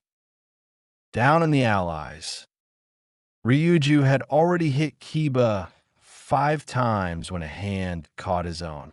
Ryuju was going to beat the crap out of anyone who was trying to stop him, but was shocked when another hand grabbed him by his belt and picked him up only to slam him back on the ground in some strange reverse slam attack. Ryuju's gang was shocked when they saw a blonde-haired boy just suddenly appear from the sky. They were even more shocked at how fast he moved, leaving them no time to tell their boss of the threat. They almost wet themselves when they saw how strong the boy was when he slammed Ryuju into the ground behind him. "Hey, you guys should stop all of this bullying stuff, or we're going to be late for our first day," spoke Naruto like these 4 boys actually cared about the academy. Ryuju had already failed twice, which left him bigger and stronger than the other kids. But now that didn't seem to be working to his advantage. "I don't know who you are, but if you attack the boss, then you attack the gang. Let's teach this brat what happens when you cross us," shouted one of them as he and the other 3 lackeys charged Naruto. Kiba was in pain as his back was surely bruised from the beating he had taken, but that didn't mean he hadn't seen what the blonde-haired boy had done to Ryuju, which had really shocked him. He hadn't thought that anyone their age would be able to take him on alone, yet this kid seemed to be able to do it with ease. When Kiba saw the other group start to attack Naruto as a group, he tried to get up, he really did, but his arm started to shake, causing him to fall onto the ground completely useless. He was going to shout at the kid to run away and save himself, but to his shock, the blonde kid didn't even seem worried about them. Naruto remembered what his mother had told him when he was a bit younger. She had said that he was stronger than other kids his age, and many who were much older calling him a natural genius. But with the skill came responsibility. He was supposed to know how to control his power and not hurt his allies, even if they were giving him a hard time. Naruto had never really thought about that until now. When he had slammed that big kid so easily, he realized that maybe his mother had been right about him being too strong to naturally fight kids his age and maybe a bit older. So when he saw the oncoming group, he realized that he would have to actively hold back when fighting them. The first boy was a heavy-set boy with black hair and large hands who tried to tackle Naruto head-on. Naruto had been trained at a young age by his mother in medical ninjutsu and taijutsu, so he knew that punching larger people in the stomach area was not that effective. But there was one place on the human body that fat didn't accumulate much around it, even though it was vital to the human survival process. Naruto used this knowledge to charge head-on towards a large boy and jumped up into the air before delivering a powerful knee attack to the boy's forehead, busting his forehead open and knocking the large boy to the ground. Naruto watched for a moment as the big boy hit the ground and realized he wasn't getting back up, so he focused on dealing with the other three boys. The next boy was rather lanky with not much fat or muscle on his body, giving him a sort of praying mantis look that creeped Naruto out a bit. He threw a sloppy punch at Naruto's head, but Naruto easily caught the punch and threw it to the side. This caused the boy to get thrown off balance, leaving him open for Naruto's powerful right straight to his solar plexus. The boy dropped like a rock right before he threw up his lunch and passed out from the pain. The last two were short and much closer to Naruto's size when compared to the first three. They attacked in unison side by side, but that didn't worry Naruto at all, as all he did was jump up into the air and delivered a spin kick that caught both of the boys at the same time. Neither of the boys had even seen it coming and were laid out before they realized that they had even been hit. Kiba looked on at this kid with wide eyes as he tried to process what just happened. All he knew was this kid came out of nowhere, beat the crap out of the biggest bully in their school, and then beat up that bully's gang like it wasn't anything to him. The kid didn't even get a scratch on him, and his breathing didn't change either. Naruto looked around and saw the big kid who was punching the boy with the dog lying on top of his shoulders and head where he got slammed in the middle of the alley. The heavy-set kid was off to the side next to a large dumpster. The lanky kid was laying on top of some trash bags, and the smaller duo were passed out with one of them sleeping on top of the other one, though they were all bleeding. Man, Mom is going to wring my neck if she finds out about this, thought Naruto, as he weaved a few hand signs and applied medical ninjutsu to the first boy that he had beaten up. Maybe if I fix them up enough to where they can move under their own power, she won't wring my neck. Kiba sat up and leaned against a wall in the alleyway and kept his eyes on the blonde-haired boy. His clan's ninja dog was beside him looking around for any other potential danger, though Kiba was sure he was keeping an eye on the blonde-haired boy in case he tried something as well. Kiba was confused when he saw the boy's hand start to glow green, and even more so when he saw the boy touch the green hand to Ryuju. He watched as Ryuju's body started to glow a faint green as well, before the cut on top of his head began to heal, leaving only a small white scar. Kiba was shocked when he saw this. Really, this kid was going to give Kiba nerve damage if he kept shocking him like this. Kiba knew what this was since his sister was a vet and talked about it from time to time during dinner. This is medical ninjutsu, but how does a kid my age know how to use it?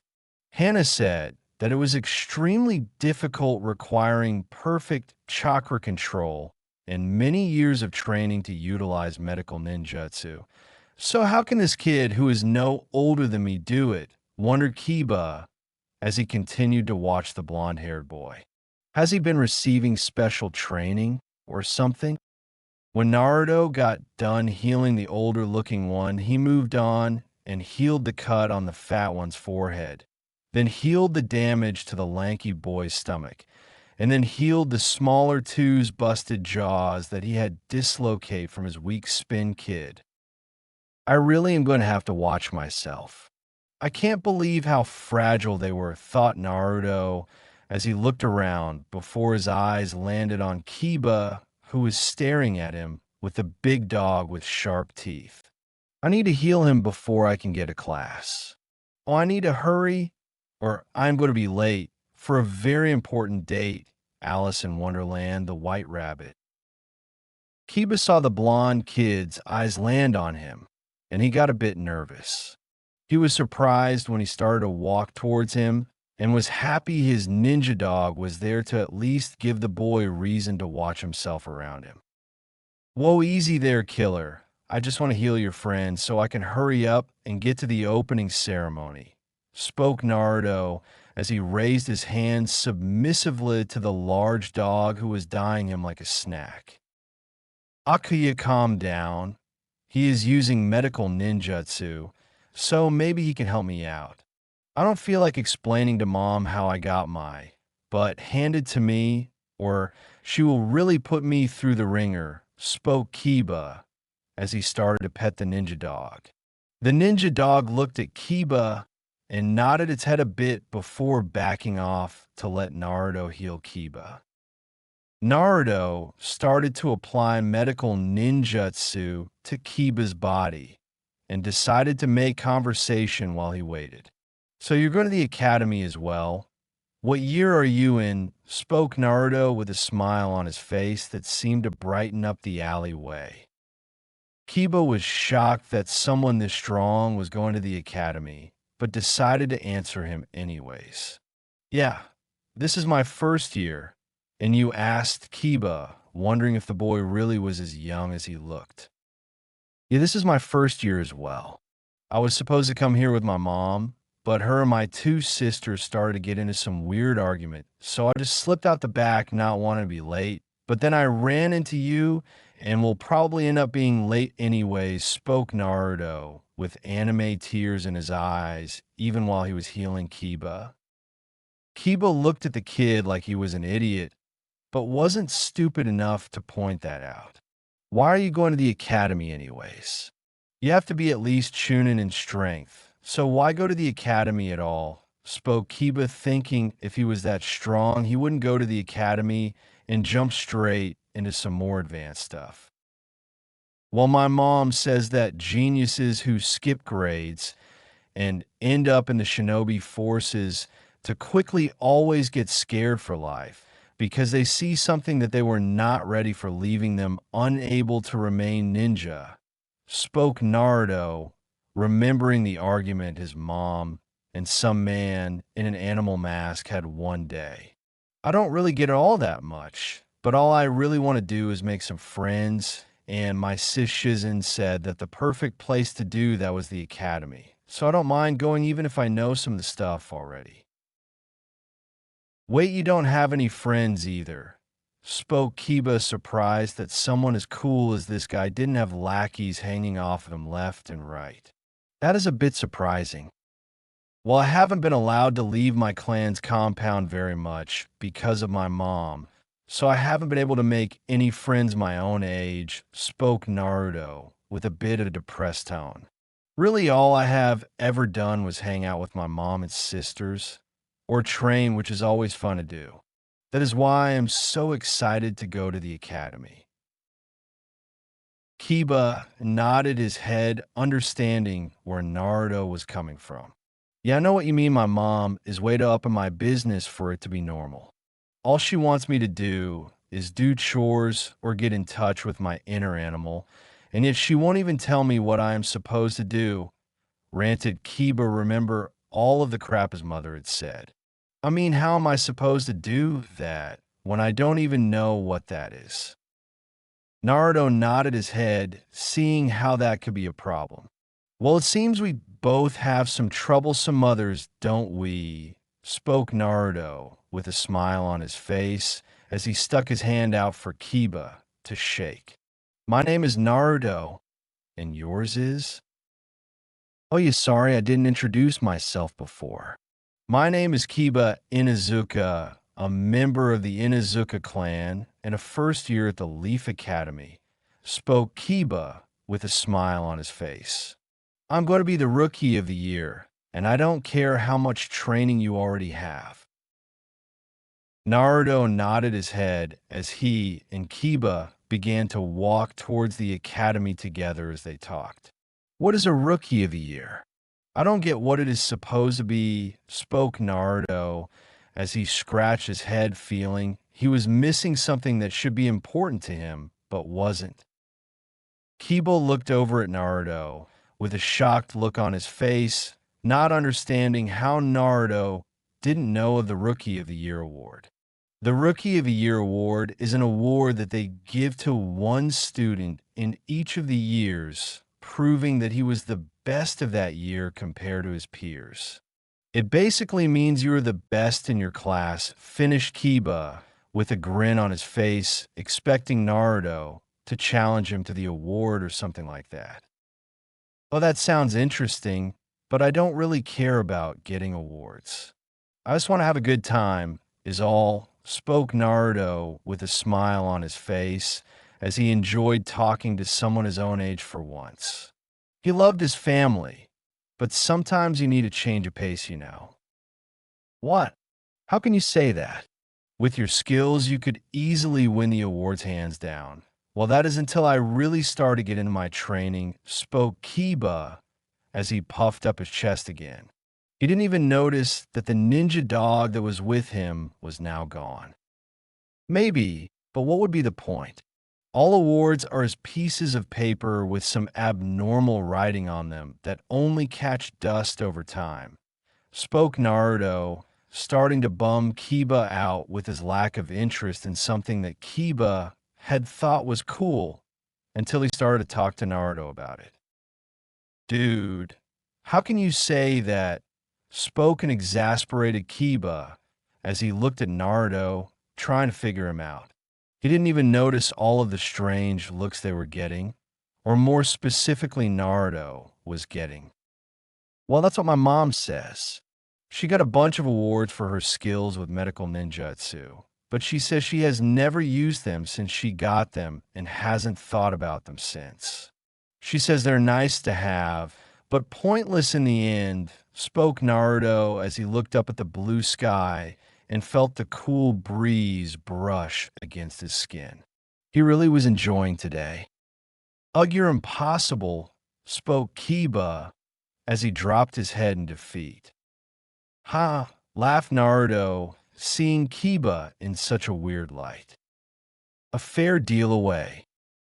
Inuzuka had been looking for her son for the past 5 minutes, but it was like he was trying to avoid detection as his scent ran through all the back allies he could find, and many of them were covered in other foul scents that masked Kiba's original scent and were disgusting to Tsum's sensitive sense of smell. Tsum has an animalistic look similar to that of her son Kiba. She has long, spiky, untamed brown hair, vertical slit-like pupils, elongated canine teeth, and nails. She also has the clan Fong markings on her cheeks, as well as markings over her eyes and a dark shade of purple lipstick. She wears the standard outfit of a Konoha shinobi consisting of flak jacket and a black suit underneath with the sleeves rolled up and bandages around her legs. Damn, I swear that kid is a handful, spoke Tsum as she continued to walk through the village looking for her son. She was starting to figure she should just go to the academy and wait for him there, but she was worried Kiba would get himself into trouble like always. Kuramaru is an adult canine with a wolfish appearance. As his name suggests, he has black fur with a white underside. He is missing his left ear and wears an eye patch over his right eye. He was easily as tall as any teenager around.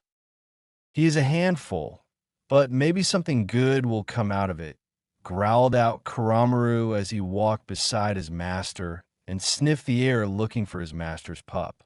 He knew that pup since he was a newborn pup, and so he knew the boy's scent better than anyone, except maybe Tsum herself.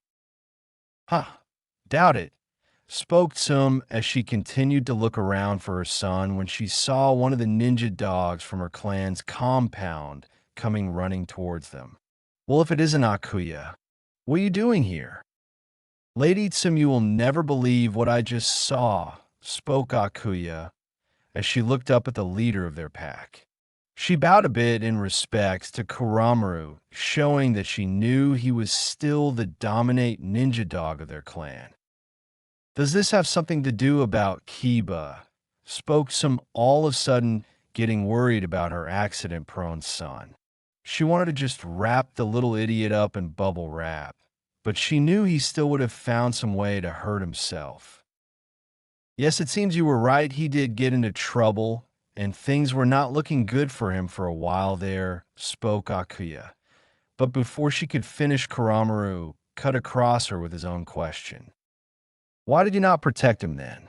It was your job to make sure he didn't get to badly injured, spoke Karamaru as he looked over at the smaller ninja dog that had what appeared to be a disgruntled look on her dog face. Kiba had run into a group of bullies a few years older than him who ganged up on him for running into their leader. I couldn't attack them unless they did some real damage, spoke Akia, looking Karamaru straight in the eye, so that he could see how angry she was at his poor accusations of her guarding skills. Are enough of that, you two? Akuya, tell me what happened, demanded Sum as she looked down on Akuya waiting for her to start spilling the beans on the condition her son was in. Well, they attacked him and were beating him up, but right before I went to attack, another boy arrived that was Kiba's age and defeated all four of the older boys all by himself, spoke Akia, getting a look of surprise from Sum and Kuramaru, which gave her some smug satisfaction. Wait, so you're telling me that a boy Kiba's age defeated five other boys that were older and more skilled than him, spoke Sum as she sat down on a bench on the side of the street. It wasn't uncommon to see an Inuzuka talking to their ninja dog, so nobody but a few children paid her and her conversation any mind. Well, they were older, but obviously far from as skilled. He defeated them all with one attack, each leaving them bleeding and unconscious on the ground before healing them, and Kiba spoke Akuya as she sat on her, but feeling it was less energy taxing and more comfortable as well. The pup must be very skilled if he was able to take on a small pack of older boys alone, spoke Karamaru as he looked from Akuya to Tsum, who had a strange look in her eyes. You said the boy healed the boys he defeated in Kiba. What do you mean he just bandaged them up and went for help?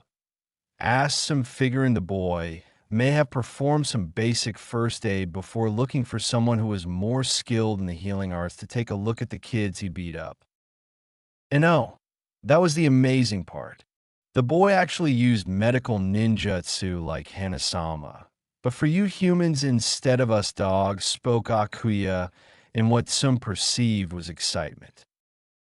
Some was shocked to say the least, knowing just how hard Hannah had to work just to get her skill to the level they were at now, and even that wasn't some great feat for a child to be able to use it who was more than likely 6 to 10 years old was nothing short of amazing. She was getting more and more curious about this mystery boy by the moment. The pup really is something if he is already that strong at such a young age, spoke Kurumaru with a grin revealing his long canines. I want to meet this little super genius and see if he lives up to the hype. Kurumaru don't need to go about scarring children, spoke Tsum as she looked off into the distance with a strange look on her face. Strong, the same age as Kiba, skilled in medical ninjutsu. Could he be her son I have been hearing so much about, wondered Sum as she was brought out of her thoughts by Akuya. He really was amazing, and the best part is I think Kiba may have made his first friend, spoke Akuya. But then she said, and don't worry, he isn't following the boy around like a lost puppy if that was what you were thinking. Kuramaru nodded his head, happy that Kiba wasn't letting someone else lead him. It wasn't good for his status in the Inuzuka clan, to say the least. Kuramaru was having his own thought about what was going on, but his master seemed to have something to ask Akuya, so he stayed quiet for now. Akuya, do you know who this mystery boy is? Asked Sum as she looked down on Akuya with expecting eyes like she was waiting for something to happen. Yeah, he said his name was Naruto, spoke Akuya, seeing Sum's eyes almost telling her to continue. He didn't give a last name, though, finished Akuya. Huh.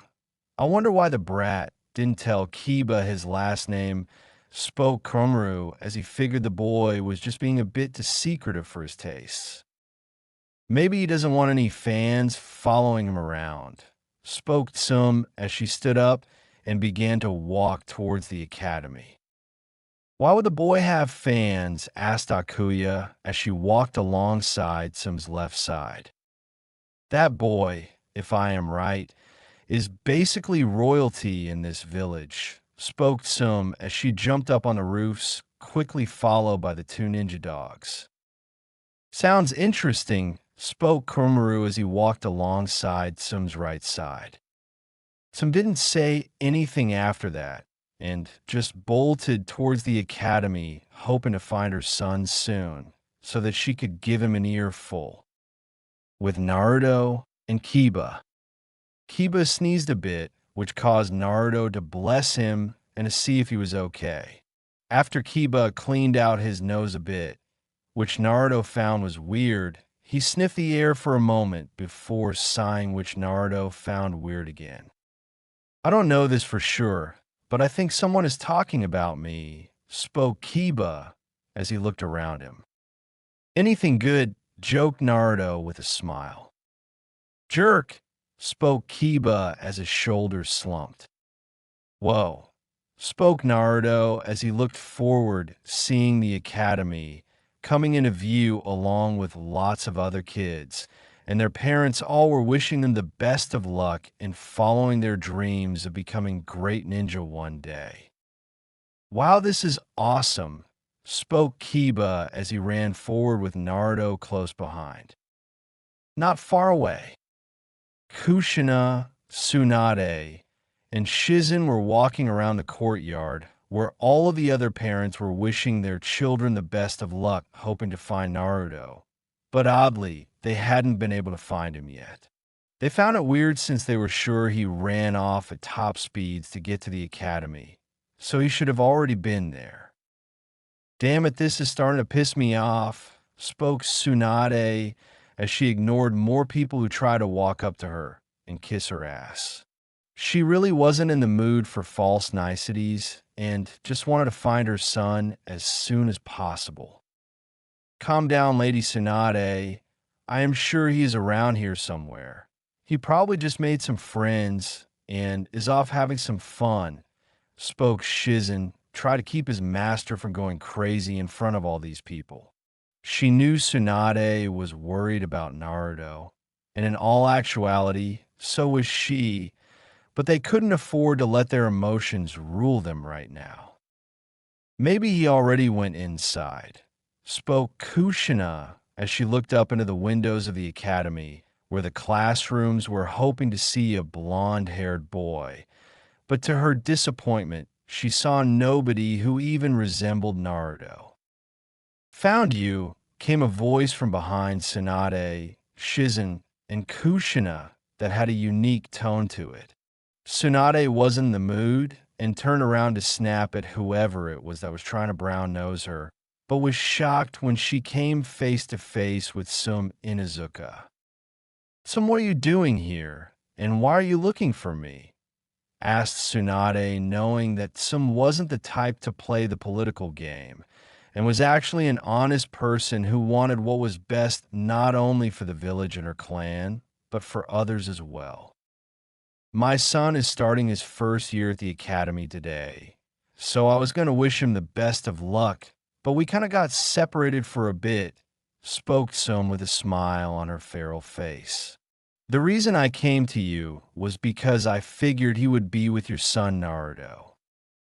All three of the girls were confused by what Sum meant, so Kushina figured she should ask what was on everyone's minds.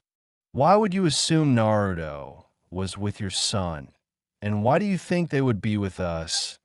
Asked Kushina, trying to figure out whatever it was that they were missing. Sum looked surprised by the question and took a quick look around before looking back at them with a confused look on her face. Strange. I was sure that it was your son who helped my son out if what Akuya said was true, spoke Sum as she looked around for another minute. That is strange, but if Kiba is not with your son, then where is your son? Naruto ran ahead of us because we were having a heated discussion about personal matters, and we haven't been able to find him since, spoke Tsunade with a sharp look in her eyes. What is all this about, Sum? So maybe it was your son who helped mine out with those bullies earlier. Spoke Sum, but then she saw the expecting looks on all three of the girls' faces and decided to elaborate. Earlier, Kiba ran off with one of the ninja dog from my clan named Akuya, but he got himself in some trouble with some bullies from the school. He was saved, though, by a blonde-haired boy who fits the description I heard about your son and assumed it was him. Akuya said that they walked off together talking like old friends, so I assumed that they would have ended up with you three eventually. Tsunade was so mad that her knuckles started to pop. That boy of mine leaves my sight for 10 minutes and is already getting into fights. I will have to teach him to pick and choose his battles from now on, thought Tsunade, not even thinking about how strong Naruto was compared to even an experienced genin. Kushina was relieved that Naruto was all right since she had been having flashbacks the more time they spent looking for him about when Kimo Ninja tried to kidnap her when she was smaller and feared that maybe the same was happening to Naruto.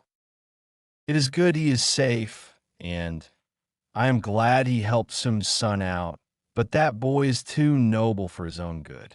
He could get hurt like that in the future one day, thought Kushina with a worried tone in her mind. Naruto is such a good boy. I'm sure he will win more than a few hearts in the academy with that kind of attitude, thought Shizun as she sighed in relief, knowing that Naruto was all right. She wondered how Tsunade would take Naruto dating, especially after their argument earlier, but decided to put that off until it was needed. Looking around, Shizun saw that her master and Kushina were lost in thought, so she decided to as her own question. So Naruto helped your son deal with some bullies, and you were able to figure out it was Naruto just by his appearance, asked Shizun, figuring that Naruto was distinguishable with the markings on his face and the bright warm color of his hair and eyes. But still, that was a stretch of the imagination to think that Naruto was identified with just his features, since Tsunade rarely let him leave the compound fearing he would be abducted or assassinated by enemy ninja. Some smiled a bit, showing some fang in it as well. While there are not a lot of people here in Konoha who have hair as golden as the sun and eyes as blue as the azure sky, it was his skills with medical ninjutsu that really caught my ears, spoke Sum as she looked down at her ninja dog and pet him a bit. Akiya said that the boy was able to heal all 5 of the bullies that he easily defeated with medical ninjutsu, that the boy did almost like it was second nature, along with my son, who must have had some cuts and bruises as well. I figured there were not a lot of children that young who would use medical ninjutsu with that much skill, unless they were a child of Tsunade Senju, that is.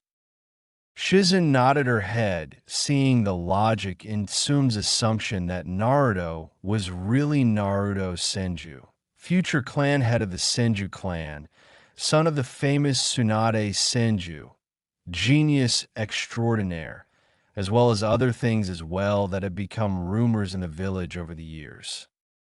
So if Naruto and your son are all right, then why are they not here? Spoke Tsunade, getting back to the topic that had kept her in such a foul mood since she left her clan's compound. He is now, spoke Karu as he looked over toward the tree that was in the center of the courtyard, just as a blonde-haired boy appeared carrying a brown-haired boy with him. Only Tsum could understand him, being the only Inuzuka in the areas. So when she turned around to look at the tree, Tsunade, Kushina and Shizen were confused, but when they saw Naruto and Kiba, they instantly ran towards them, followed by Tsum and Koromaru. With Naruto and Kiba, Kiba was shocked to say the least, and a bit dizzy when Naruto had grabbed him when they had entered the courtyard of the academy and then disappeared in some kind of spinning leaf vacuum, only to appear standing in a tree a few moments later. "Dude, what was that?" asked Kiba, trying to keep his eyes focused on one target so he wouldn't get motion sick and throw up in front of all the other kids and their parents. That would totally ruin his rep for the rest of his life. "What? Haven't you ever traveled using the leaf style body flicker technique before?" asked Naruto, thinking that would be common for a ninja family after all. "I haven't ever even heard of that jutsu, let alone experienced it," spoke Kiba as he looked down and noticed that they were high up in a tree. "Dude, why are we in a freaking tree this high up in the air?" "I wanted to get a good view of the area, duh. Why are you so worried about it? Just use the wall walking exercise on the tree, and you won't fall down, I promise," spoke Naruto as he continued to look around the village and academy, feeling so excited. "The wall walking what?" asked Kiba, not understanding what Naruto was saying. Really, it was like this kid was speaking a second language sometimes. Naruto went to say something, but then he heard someone yell, "Naruto, don't move, or I promise you will regret it," coming from Bello that sounded awfully like his mother. When he looked down, he saw his mother looking up at him with terrifying eyes. "I am so screwed," spoke Naruto with a sad voice. Kiba heard him right before he heard, "Kiba, we are going to have a long talk when you come down," and was terrified to see his mother looking up at him with those slanted eyes of hers. "Who is that?" asked Kiba and Naruto at the same time when they looked at the other's mother and then each other at the same time as well. "My mother," they both said before their heads dropped comically. "Yudaha," spoke Kiba and Naruto at once. "Yeep," was all they said as their mothers started to come up the tree with determined looks on their faces. "We're dead," was all Kiba could say looking down at his mom. "Without a doubt," spoke Naruto, waiting for whatever was to come. XXX. Inside of the Uchiha clan was a large group of Uchiha who ran their clan and decided on its future. They had decided that they needed to talk about Tsunade Senju's son and how he would affect their standing in the clan. "Who would have suspected that Tsunade Senju would have a child?" spoke one of the elders. "This could ruin our already poor standing in the village." Another Uchiha looked at him with an annoyed look before saying, "How many times are you going to say that? Ever since the boy was born, all you have done was complain about the child, Tsunade, and the Senju clan as a whole." The elder looked over at the younger Uchiha with an angry look on his face. "I cannot help it. That boy could single-handedly revive our rival clan should he be given the chance," spoke the elder. "It sickens me to think that the Senju may make a comeback. Regardless of what we want or believe, there is nothing that we can do about the Senju or their members," spoke Fugaku as he sat in the center of the congregation. "I am more worried about our own position in the village being challenged now that this boy has started his ninja career." "What do we know about the boy?" asked one of the elders as he looked over at Fugaku. "Not much, I am afraid. He was born to Tsunade Senju and Senju-Uzumaki, both highly skilled ninja, and both are from nearly extinct yet powerful clans," spoke one of the elders. Yes, and Tsunade has kept the boy hidden away in her clan compound ever since he was born and nearly assassinated when the Nine Tails broke loose and tried to attack the village, spoke Fugaku. Another elder started to speak and asked, "So what about his skills? Is he strong, ordinary, or is he weak?" "We do not know, but if I had to guess, I would say that the boy was pretty strong considering who his mother is," spoke Fugaku with a grimace. Yes, Tsunade Senju is one of the three legendary shinobi who is able to fight Hanzo the Salamander and live to tell the tale, spoke one of the elders. Yes, and on top of that, she is the greatest medical ninja in the world, spoke another elder with an unhappy look on his face. Plus, there is her super strength to consider as well. Fugaka's face looked like he had bitten into a lemon after hearing this. Yes, Tsunade's strength is legendary and is said to be able to kill just about anyone with a single punch. It is possible that the boy may have inherited some of her strength. "Have you ever met or even seen the boy?" asked Fugaku, looking at the elders. "No, but we have heard rumors about him on the rare occasions that he was taken out of the Senju clan compound," spoke an elder. Maybe we should have someone watch him," spoke one of the elders with a thoughtful look on his face. "That wouldn't be wise, as Tsunade and those living with her will undoubtedly keep a very close eye on the boy. If we are caught spying on someone from our own village, the repercussions will be ungodly," spoke Fugaku. "That is true. But as I recall, Fugaku, you have a son who is about the same age as the Senju heir. We could use him to keep an eye on the boy without getting us into any trouble," spoke one of the elders. "That isn't a very bad idea. Sasuke has been looking for a way to prove himself, and this will be a great opportunity for him," spoke Fugaku. "Be careful, dear, not to forget that this is your son we are talking about. You had better not be putting him into any situation that will cause him any harm," spoke Mikoto, looking toward her husband. "Of course not," spoke Fugaku with a calm look on his face. "He will not be trying to assassinate the boy, simply keeping an eye on him and his skills. See that you remember that," spoke Mikoto with a sharp look. "I will not forget," spoke Fugaku with a calm look on his face. Back to the topic at hand.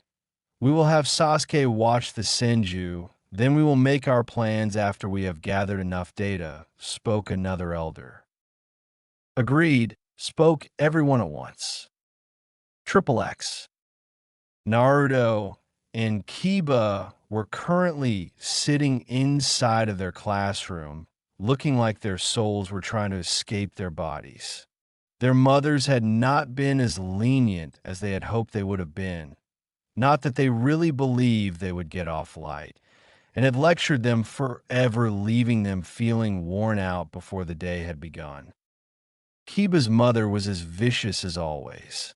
She went on to not only berate him for making her worry, but for also losing his fight against the other boys. She didn't care that they were older, more numerous, or that they all had more training than he did. All she cared about was that he had lost. Kiba wasn't exactly stupid enough to argue that with his mother, but that didn't mean he was pleased knowing when he got home his mother was going to put him through what she called doggy boot camp. Naruto, on the other hand, was trying to recover from his mother's sickly sweet tone that had sent shivers down his spine. Apparently, he had been playing Mr. Hero, which was not good, and now he was in trouble. He wasn't used to being in trouble, and now that he thought about it, he realized he had never been punished before. He didn't think he had ever really done anything that would be considered bad, but he figured he should ask his Shizun since she was always the calmest out of the three women that he lived with. Naruto briefly remembered on one occasion when his mother was teaching him medical ninjutsu, his sister Kushina had walked in and told him she wanted to start teaching him something new. Naruto's mother and Kushina then started to get into a fight, but Shizun calmed them both down with her logical mind. She later told Naruto that once when he was younger, they destroyed a large section of the downtown market over a similar argument, though he had been too young to remember. Naruto found this to be interesting, though really childish. It seemed that his family members had no qualms resorting to violence to get what they wanted, which oddly enough usually had something to do with him. They were great people, just really, really strong, while also very, very violent women. The classroom was really lively. There were kids talking to one another about all kinds of things. Some were talking about becoming powerful ninja, like some of the more famous ninja of the village, while others were talking about how their parents were ninja. They seemed really amped about following in their parents' footsteps and learning to do all of the amazing things that their parents or idols could do. The teacher hadn't arrived yet, which was weird, but no one really noticed. They were all too excited about their first day in the academy. But for some reason, the other students who had already been there for at least 1 year were looking at them like they were stupid. It was like they were calling them poor bastards with their eyes, but didn't have the heart to say it. Some of the kids were looking their way, which Kiba found strange, especially when they started to whisper to themselves and point. Kiba wanted to bash their skulls in thinking they were talking about them. But oddly, Naruto stopped him, not even looking at the other kids, as if what they were saying didn't matter to him. Kiba found it strange, but decided it was something better left till later to talk about. Kiba heard some more people talking about their parents and what great ninja they were, which gave him an idea. He looked over at Naruto and saw him looking around with wonder and interest on his face. Though to be fair, Kiba was doing the same thing not too long ago. His eyes kept jumping from one person to another, then to the door, before he would look out the window for a moment and then repeat the process. "Hey Naruto, who were those three women who came looking for you?" asked Kiba, watching his friend turn his head from the window to look at him. "I mean, you said one of them was your mom, and judging by your looks, I would say it was the blonde one. But who were those other ladies?" Naruto's eyebrow rose a bit as he thought back to when they were surrounded by the adults. "Oh, you were talking about Shizun-chan and Kushina-chan, aren't you?" spoke Naruto with a happy smile on his face. "They're like my sisters, even though neither of them actually are. The black-haired one is named Shizun, and she was an apprentice to my mom when she was younger. The redhead is Kushina, and she's the head of the Uzumaki clan here in Konoha, as well as my aunt." Kiba was a bit surprised hearing that Naruto's mom had her own apprentice and that someone as rich and famous as a clan head was accompanying them. He had assumed that Naruto was just a kid from an average family. So why would the head of a clan come to see him off to school? All around them, more and more people were listening in on their conversation. A particularly nosy girl with long blonde hair was straining herself to hear them better for sure. She loved gossip more than anything, and this was juicy in her opinion. Some people were not interested in the conversation, like a particularly lazy-looking boy who didn't seem to have gotten a lot of sleep last night. His head was already on his desk, and his back was going up and down at a steady rate. He wasn't snoring, but he was defiantly asleep. To the sleeping boy's right was a particularly heavy-set, boy munching on a large bag of chips his mother had given him to keep up his strength until lunchtime. He was eating them very quickly, reminding many people of a vacuum cleaner on the floor. He was so focused on his lunch that he didn't even see anyone except out of his peripheral vision because his attention was so focused on his food. Why would a clan head come with you and your mom to the academy? Is she a good friend of your mom? Asked Kiba, trying to learn more about his new friend. He was really interested in Naruto right now, so it was understandable that he wanted to learn as much as quickly as possible. I mean, everything happened so fast, so I didn't really get a good chance to talk to them. My mom was doing that for everyone in spades. Naruto grinned a bit, seeing his new friend slump down, thinking about how his mom had grilled him earlier. It seemed that unlike Naruto, Kiba was known for getting into trouble with his mom. Naruto found it funny in all honesty, but Kiba surely didn't. Naruto absently wondered what being grounded was like and what a punishment while grounded was. Well, Kushina-chan and my mom are good friends, but my dad was Kushina-chan's brother, which makes her my aunt.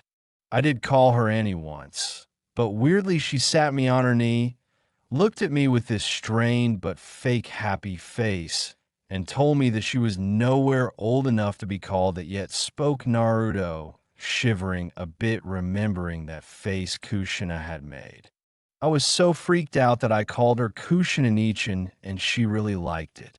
Since she didn't make that face again, I started to call her that from then on. Kiba started laughing at Naruto's plight. It reminded him greatly of his own time with his mother and sister. They both liked to think they were young and beautiful, though Kiba didn't see it and would beat the crap out of anyone who said otherwise. Kiba learned this the hard way when he referred to his mom once as an old nag. Long story short, he was in the kennels after that cleaning up after the puppies. It was probably one of the worst days of Kiba's young life. Oh, so that kind of makes you a clan heir until Kushina has her own child, spoke Kiba. He saw Naruto start to say something, but then the door opened up and in came a boy that Kiba knew all too well and didn't like at all. Before Naruto could say anything, Kiba cut him off. Oh great, he's here. Naruto stopped what he was saying and looked towards the door and saw a small boy about his height with spiky black hair and coal black eyes standing there looking around the room with a harsh look. His skin was really pale and his clothes were all black. There was something about the boy that made Naruto feel as if he should know him or something like that. Naruto looked over at Kiba to see Kiba's fangs showing slightly. It was obvious that he didn't like the boy at all. Who is he? Asked Naruto, snapping Kiba out of his stare. When Kiba looked over at Naruto, his face was still far from happy. I'm guessing you two have some previous experience with one another? Kiba snorted a bit before looking back at the little kid who seemed to be looking for something. That is Sasuke Uchiha, one of the clan heirs to the Uchiha clan, and a real prick, spoke Kiba, not noticing the shocked look on Naruto's face. What, it is true. Naruto looked down at the boy with a shocked look on his face. If there was one group of people, besides maybe the Shimura clan, it was the Uchiha clan that his mother had tried to keep him away from the most. She didn't have anything good to say about them, and oddly neither did Kushina, who was usually a kind and happy person willing to accept just about anyone, though she didn't dislike them to the levels that Tsunade seemed to. Only Shizen had been able to keep a neutral stance towards them, leaving her the only one to explain the relations of the Senju, Uzumaki, and Uchiha clans to Naruto. She told Naruto about how competitive the Uchiha clan and Senju clans were with one another, and how much they hated each other. The clan wars were particularly interesting to hear about since Naruto hadn't known just how powerful his clan had been until then. No wonder their libraries had so many interesting and unique techniques inside of them. The legends revolving around Naruto's great-grandfather, Hashirama Senju, leader of the Senju clan, first Hokage, and Madara Uchiha, leader of the Uchiha clan, were nothing short of amazing. Naruto didn't know which one he thought was cooler, his great-grandfathers would release ninjutsu, or Madara Uchiha's amazing ocular abilities. Obviously, his great-grandfather won, so maybe what style was superior, or maybe his grandfather was just something special.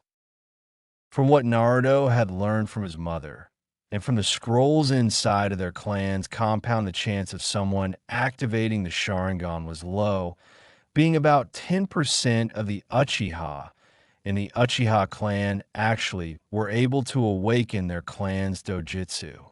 Then they had to train it up before they had to do something that Naruto was unsure of to get to the next level in their ocular abilities. Naruto saw this as way too troublesome as his great-grandfathers would release, just had to be mastered like any other elemental bloodline, but it was just really powerful on its own. For these reasons, Naruto saw the wood release as a better bloodline than the Sharingan. But the Sharingan was still an amazing Kekkei Genkai. If this Sasuke kid was part of the Uchiha clan, then it was possible that he had the Sharingan or could have the Sharingan as well.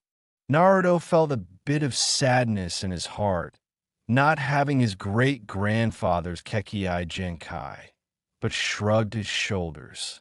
His mother had become the most feared kunoichi in the world without any bloodline. So it wasn't like Naruto was worried about not having it in the long run. While the Uchiha clan is a really powerful clan here in Konoha, spoke Naruto, getting an annoyed grunt from Kiba as he watched the boy get angrier and angrier as he looked around the room. I wonder what he is looking for. Kiba noticed the way Sasuke was looking around as well, but just flared his nostrils as he snorted his nose. Probably expected there to be a round of applause when he walked into the room. Damn jerk. He was one when we were younger, and I have no doubt he is one now. Naruto was surprised by how violent his friend was being all of a sudden. What do you mean back then? Did you meet him in the past? Kiba's brow crinkled as his forehead seemed to slump over his eyes for a moment. What? He beat you up or something? Eguistis. That little punk is just a brat is all. Seeing that Naruto was obviously not satisfied with that answer, he elaborated. When I was younger, my mother took me down to the park to play with some of the other kids. When I was there, I ran into Sasuke Uchiha and his brother Itachi Uchiha, who were playing there as well. Kiba just stared at Sasuke with unblinking eyes, hoping to catch the boy's eye if they passed over him. Long story short, he started to brag about his clan and how strong his brother was until we got into a big fight. Before anything serious could happen, his bother broke us up, and my mother appeared out of nowhere in that jutsu you used earlier. After that, we have been enemies ever since. Naruto just looked at his friend with a deadpan expression on his face as he thought of how childish that was. He didn't want to say that to Kiba, since Kiba seemed to be quick to the trigger, but that didn't mean he was going to let Kiba's opinions of Sasuke affect his own. Triple X. That day when Sasuke woken up, he knew that he was on a mission. He felt like this was his moment to prove to his dad that he had worth just as much, if even more than his older brother Itachi. He was going to show the world the Uchiha might, and he was given the perfect chance to do so by the heavens. It was no secret that the heir of the Senju clan was going to be attending the academy this year. Many were happy about this, but the Uchiha were not. They, like many others, had assumed that the Senju clan were going to die out with Tsunade, so it was a real shock to their systems when Tsunade gave birth to a son, the worst gender in the Uchiha's opinion for the Senju to have. With the son repopulating the Senju clan would only take 2 or 3 generations if they were smart about it. But with a girl, it would take a fair deal more since, unlike men, girls actually have to carry the child, not just spread their seed around. This left a really bad taste in the Uchiha clan's mouths, which really was pissing them off. The Uchiha clan figured that they were done with the Senju clan and that their rivalry had finally come to a close with them victorious. But it seemed that they were wrong. The Uchiha clan didn't like the possibility of the Senju taking their place as the strongest clan in Konoha, but there wasn't much that they could do about Tsunade or her son. In the end, there was only one logical solution to their problems. That solution was to prove to the entire world that the Uchiha clan was better than the Senju clan by having a member of the Uchiha clan outclass the member of the Senju clan in everything that he did. This would not only bring them fame and fortune, but they would be able to rub it in the faces of their lifetime enemies in the Senju clan. Fugaka wished for the first time in his life that Itachi had been born later than he had. If Itachi were the one entering the academy with the young Senju, he was sure that he would outpace him every step of the way, just like he did everyone, but alas, that just wasn't meant to be. This meant that the mission fell upon his youngest and a most ignored son, Sasuke. He now regretted not training Sasuke in a more active role like he probably should have, but these past few months have been good on the boy, helping him improve his skills, so maybe he wouldn't disappoint him.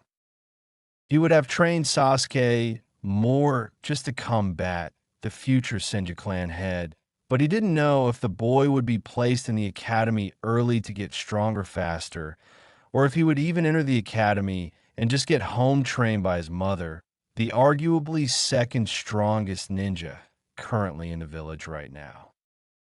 Sasuke had eaten a hearty breakfast that morning and had been walked to school by his big brother Itachi.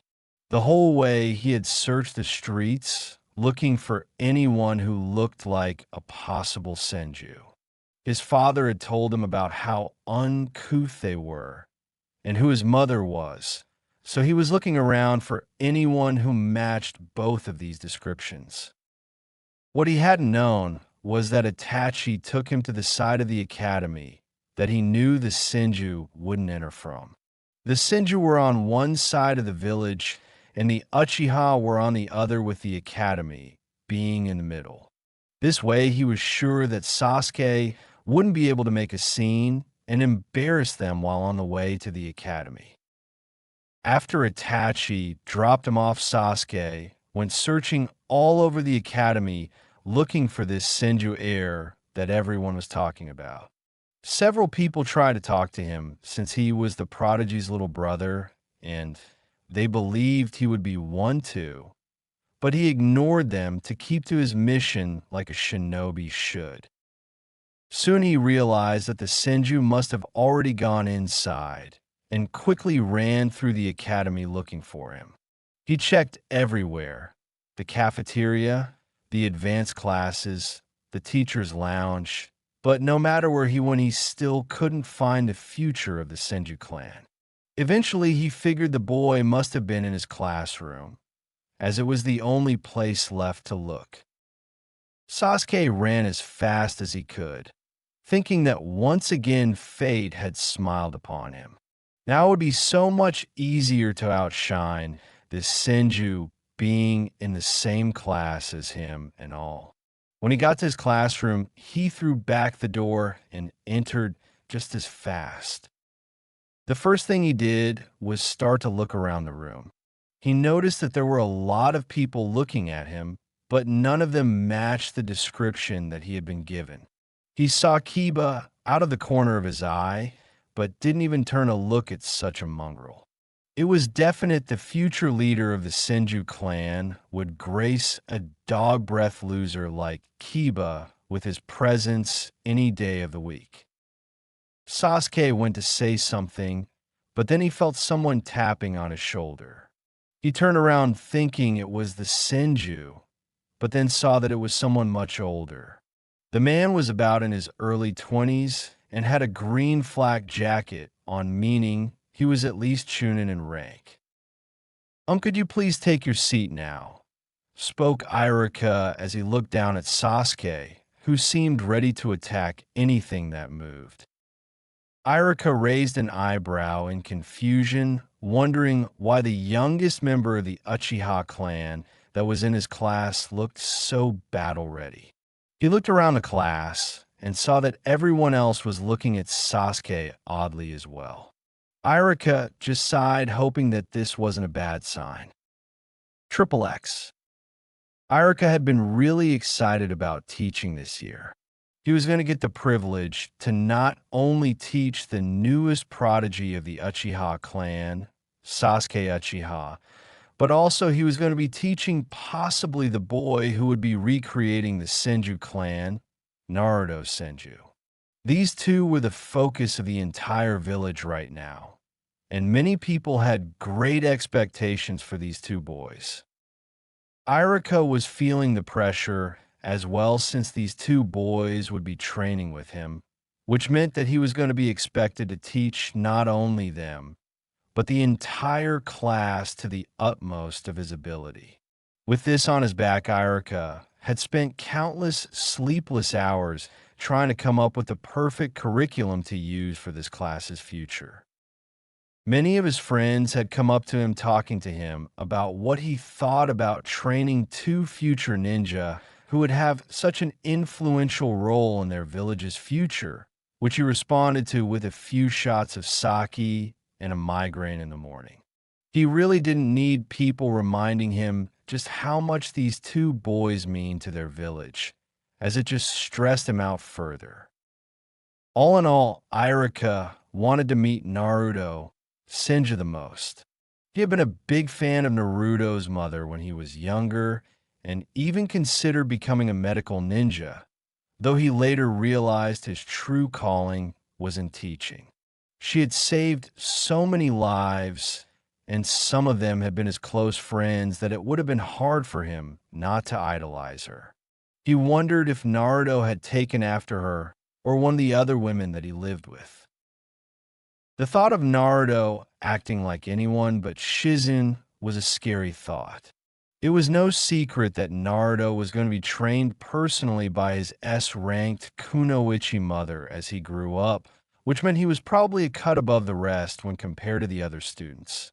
So if he had Kushina or Tsunade's legendary rage, then they were all screwed.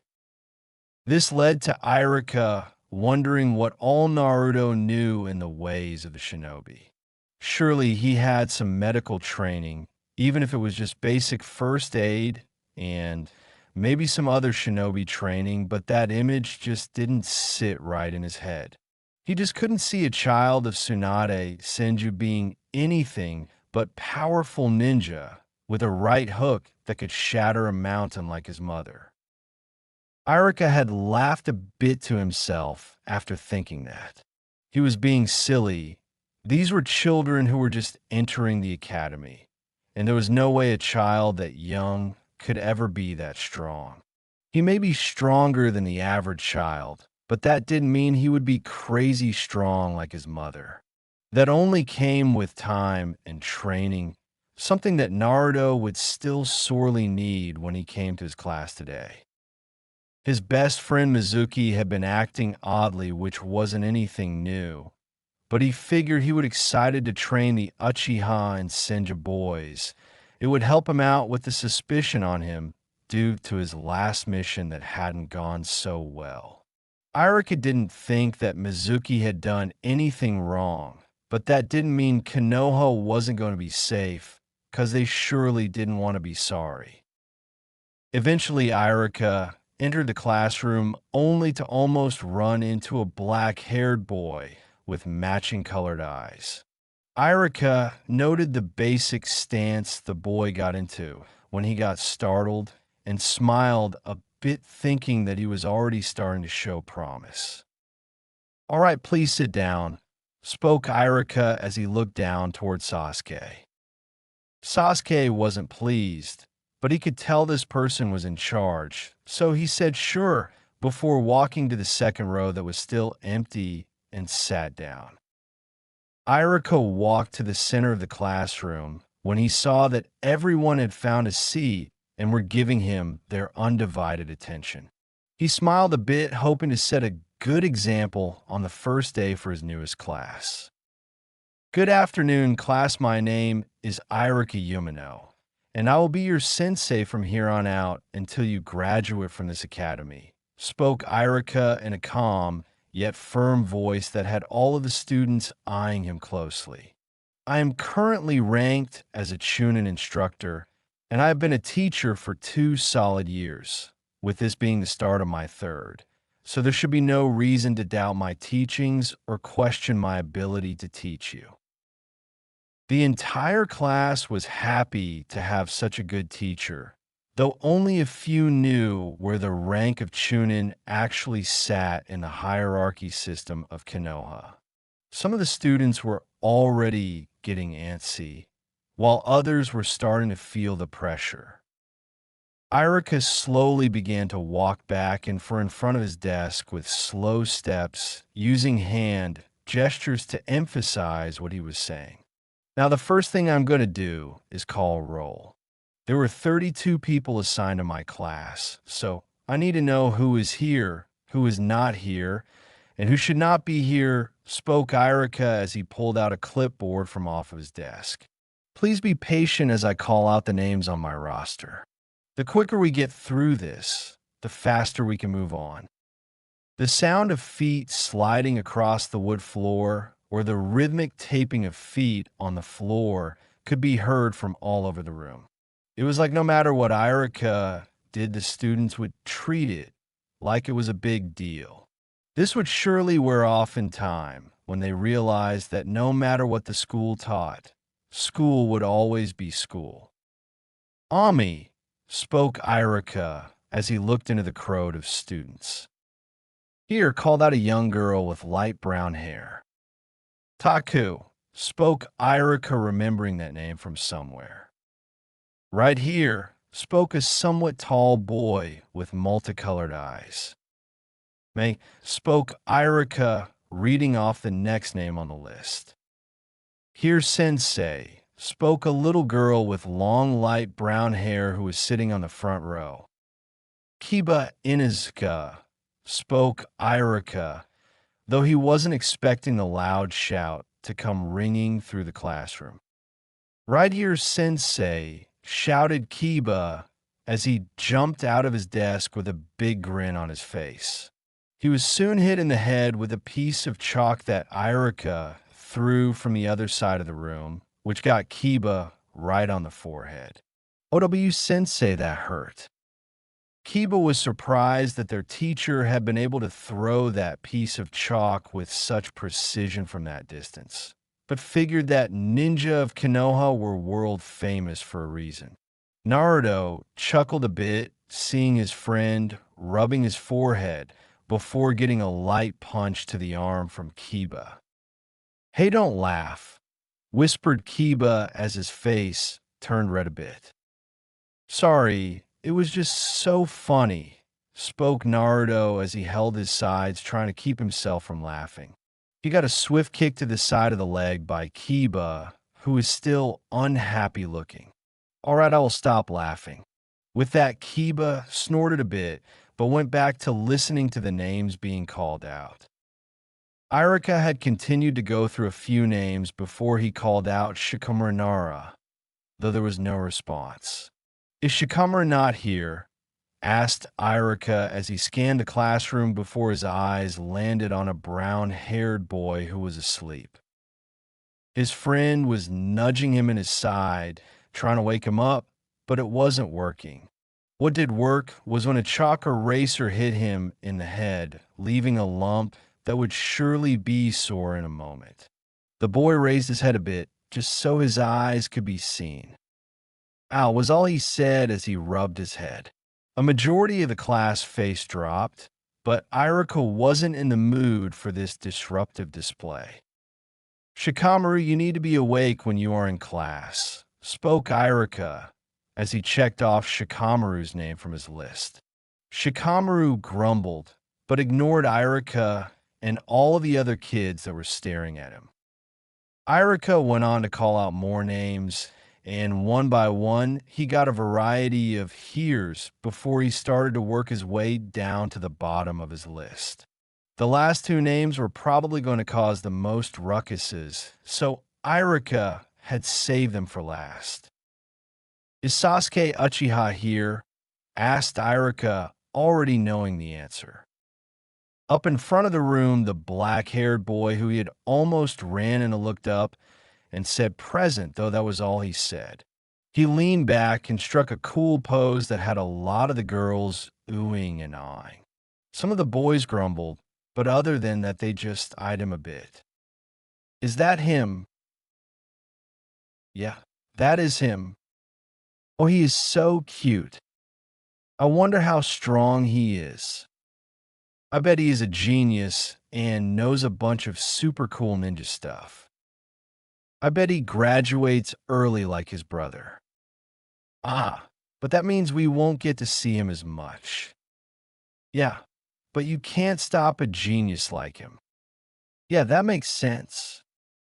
The girls continued to converse with one another, talking about this and that, though it almost all revolved around the young Uchiha. Kiba heard this and started to get annoyed, not liking that Sasuke got this kind of reaction when his name was called, but all he got was a piece of chalk to the forehead. The class continued to gossip for a moment, though Sasuke acted like he didn't even know they were there and just leaned back like he didn't have a care in the world. Eventually, though, Irika cleared his throat, getting everyone's attention again.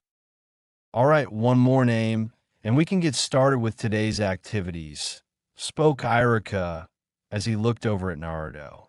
Naruto was dreading what was about to happen. He hadn't expected people to be so forward over things like this, and was worried what they would do when his name was called out. "Is Naruto Uzumaki Senju here?" Everyone went quiet as they began to look around. Naruto felt like he was hiding from the law like a fugitive, but knew that he wouldn't be able to get away.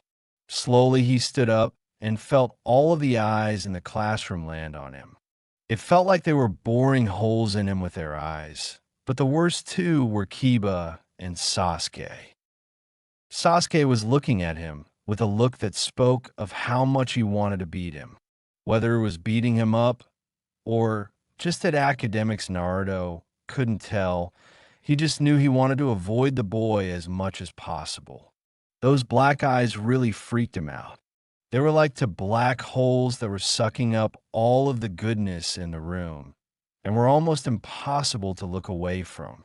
Naruto hadn't seen someone stare with that much intensity at anything in his entire life. The other one was Kiba. Kiba's look was one of pure shock, like what a superhero would look like if his sidekick of many years revealed himself to be an arch villain or something. It wasn't a bad look, but Naruto felt that he may have seen a bit of betrayal in his eyes that he hadn't meant to cause to his first real friend. That was his age. Naruto didn't know what to say when he looked into Kiba's eyes, so he just looked away and over towards the teacher. Here was all Naruto could say, though it was said in a shy manner. Naruto wasn't used to being around a lot of people he didn't know, which left him somewhat shy around crowds and new people. He liked meeting new people, But that didn't mean that he wasn't worried about making a fool of himself or something like that. Instantly, the entire classroom erupted like a volcano, spewing questions and other things like that instead of molting hot lava. He was crowded instantly, and that feeling of confusion and loss started to overcome Naruto as he tried to make sense of what was going on. A blonde-haired girl was in front of him asking him questions like, "What is it like being the heir to the Senju clan?" Or "How strong are you?" Naruto assumed that this girl wanted to be a deep cover spy, or was something by the way she liked to gather information and things like that. She definably wasn't the shy type, that was for sure. Soon, though, a loud explosion like sound roared through the classroom, causing everyone to look around with shocked expressions on their faces. They saw Irika standing there with his hands in a weird position that many of them didn't realize what it was, but Naruto and Sasuke did. That is enough. Now everyone go sit back down, and this time try not to embarrass yourselves like this, spoke Irika as he pushed pace to the kids to give Naruto some air. He saw the boy was shocked, which was understandable, but he couldn't make the rest of the class wait while the boy caught his breath, so he went back to talking, trying to get the class back on track. When Naruto sat down, he shook his head back and forth for a moment to clear his head. He hadn't ever experienced anything like that before, and honestly, he never really wanted to again. He didn't like that many people surrounding him trying to talk to him all at once. It was confusing and did a number on his nerves. Naruto felt someone tapping on his shoulder and looked over to see Kiba staring at him with shock. He seemed unable to say anything, but his hand lifted up from the wood desk and then pointed at him for a moment before he said, "You're Naruto, Senju?" Naruto didn't know what to do, so he shrugged his shoulders a bit. "Yeah, sorry for not telling you sooner, but I just didn't want you to freak out like everyone else did," spoke Naruto, hoping that Kiba didn't start treating him differently. Naruto had been told by his mother for a long time that he was going to be treated differently, so he should just get used to it early. Naruto hadn't known what she meant, but Shizun had broken it down, and how his position in the village would affect his life. Naruto didn't like the idea of having to figure out who were fake friends and who were real friends, which is why he went by just Naruto when he met Kiba, but now it seemed he wouldn't be able to do that to the other people in his class. Kiba ran his fingers through his wild hair for a moment before he burst out laughing. Naruto looked at him owlishly for a moment before he started to laugh too. He didn't know why, but it felt natural. It was all good fun until they were both hit in the heads by pieces of chalk. Naruto picked up the chalk and rolled it in his fingers for a moment before looked down at the center of the room, where Irika was looking at them with his hand still extended from where he threw the chalk. "Man, he is good," spoke Kiba as he rubbed another sore spot. "The twin chalk technique. Amazing," spoke Naruto in a dramatic voice like he was in some kind of action movie. Irika heard this, and the vein in his neck started to pulse a bit. "Don't give random things stupid nicknames," shouted Irika, forgetting who he was shouting at, before putting his hand over his mouth. His heart stopped for a moment, but when he heard laughter, he was a bit confused. Naruto found it hilarious the way Irika responded to him, naming the chalk attack he used against him and Kiba. "Sorry, Irika sensei. We will calm down for a bit," spoke Naruto as he tossed back the white chalk towards Irika with amazing accuracy, in which Irika caught. "All right, back to what I was saying," spoke Irika as he swiped his hand across his forehead in relief. Kiba and Naruto looked at one another before grinning. "So, Is there anything else you are not telling me? Perhaps you are actually the Hokage in disguise, spoke Kiba with a sinker in his tone. No, but I'm really good at eating a bowl of ramen. It seems to be a habit of the Uzumaki, spoke Naruto, thinking of the instant ramen packet that Kushin had tried to give him for lunch, until Shizun threw that idea out the window and handed him a bento with all kinds of good and healthy foods inside of it. I could go for some beef ramen about right now, whispered Kiba, not seeing the deviant look flash across Naruto's eyes as he grinned a bit. The grin made him look like a fox, but Kiba wasn't paying much attention as he had turned to watch Irika as he drew something on a chalkboard. Then let's go get something to eat, spoke Naruto as he stood up slowly, but Kiba grabbed him by the arm before he could get anywhere. Dude, where are you going? Whispered Kiba, though there was a hint of shock in his voice. I am hungry, so I'm going to get some ramen from this great stand not too far away, spoke Naruto as he removed Kiba's hand from his wrist and started to sneak away. You can come with if you want. That was the last thing Naruto said as he snuck out of the classroom.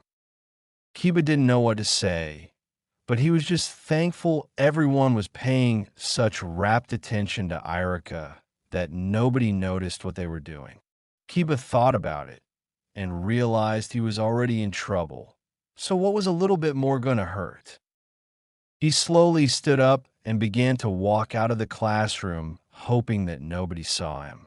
Unfortunately, a certain bug boy noticed him leaving, as did a young blue-haired girl. But neither of them said anything, as one didn't really care and the other was far too shy to say anything. Later, Naruto and Kiba had snuck out of their classroom to go get something to eat. They had intended to go back to class as soon as they had gotten done eating, but soon were too caught up in having fun. They had met the owner of the ramen stand and his daughter, who was a bit older than they were, but soon they were all laughing and joking around like old friends. The stand was nice enough, had a variety of places to sit down, like Naruto. In Kiba, you could sit at the bar, but there was an entire side that was filled with booths and tables for people who wanted to be surrounded by whoever it was that was with them.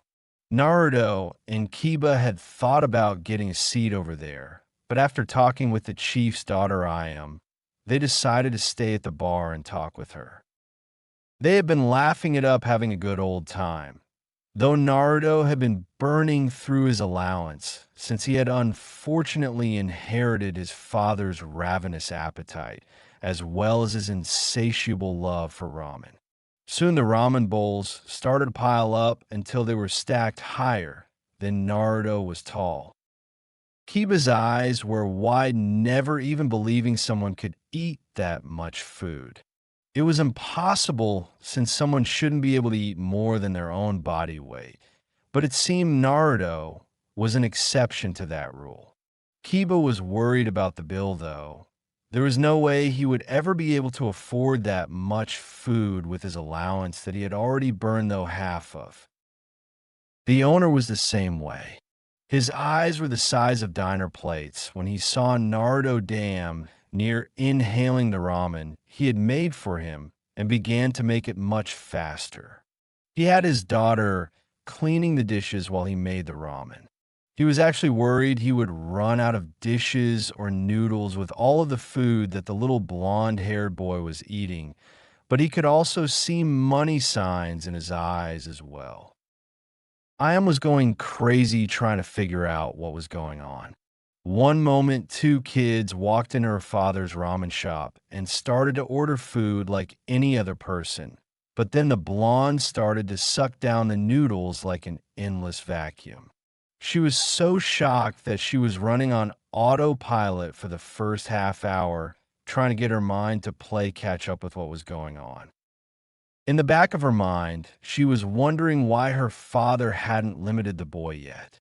The amount of noodles he had eaten was obviously going to cause a large bill to escalate. So what if the boy couldn't afford to pay them? She knew that they could always bill the parents, but she didn't think her father operated that way. There was no way an ordinary family could afford to eat like this every day and not be in some major debt after all. "Hey, Dad, can I talk to you?" spoke Iam as she whispered in her father's ear. She saw him nod and walked to the back to talk to him for a bit. When they were behind a closed wooden door, Iam turned to look at her father. "Why are you letting that kid raise up such a large bill? You can't possibly expect him to pay it." Tucci looked at his daughter for a moment before smiling. He chucked a bit before saying, "You probably can't tell this from a first look, but that boy is from a clan." He saw the surprised look on his daughter's face and chucked a bit more. "You need to be a bit more attentive, Chan. This is a ninja village after all." Puffed her cheeks out a bit at being chided in such a way.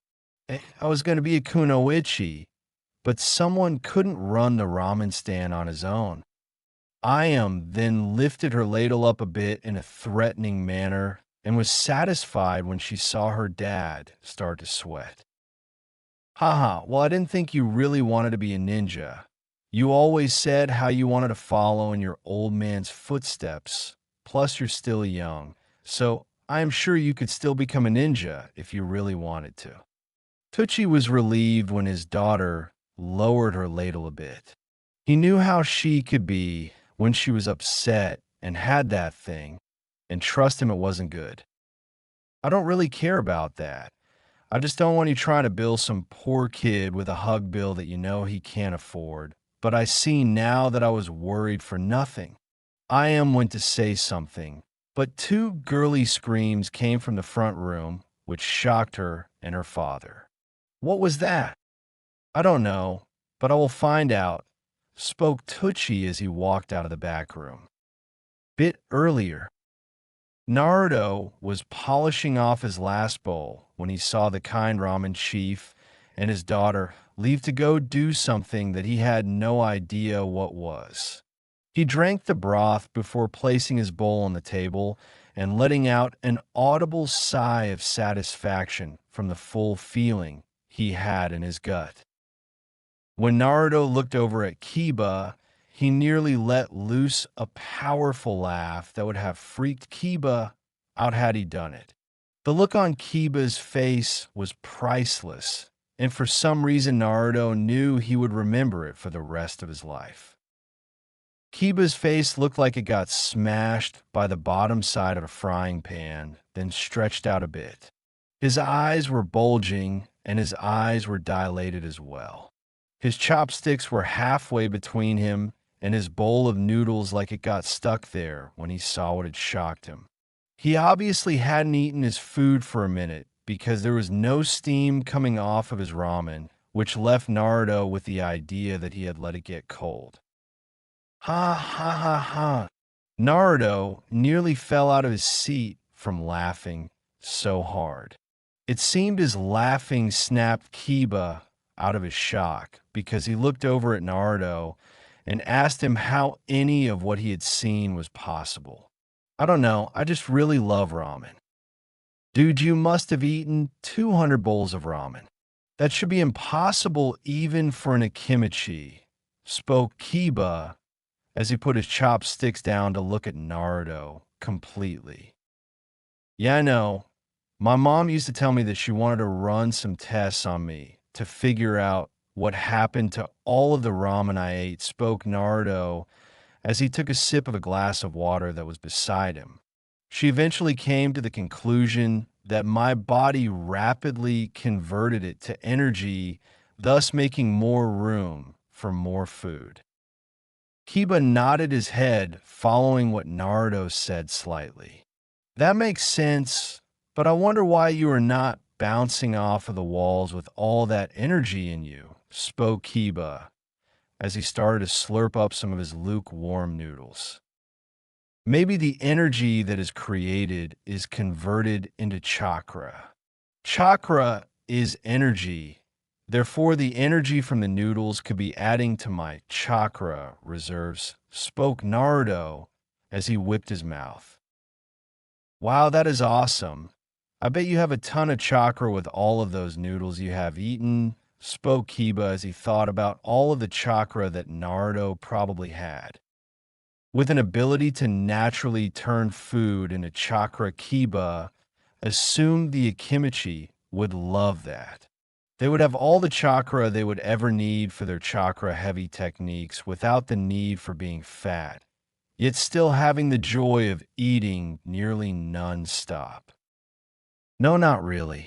I don't feel my chakra reserves changing much after eating all of that ramen and then converting it to chakra. If anything, my chakra reserves go down a bit from having to convert all of that food into energy, which in fact takes up quite a bit of energy. Basically, I have a really high metabolism, is all, spoke Naruto, enjoying the sleepy sensation he was feeling after eating a meal in midday. You sure know a lot about chakra and stuff like that, spoke Kiba, eyeing Naruto for a moment. Well, my mom is the #1 medical ninja in the world, so it isn't any surprise that she taught me a lot of stuff when I was growing up, spoke Naruto with a big cheesy grin on his face. That was when Naruto's nightmares began.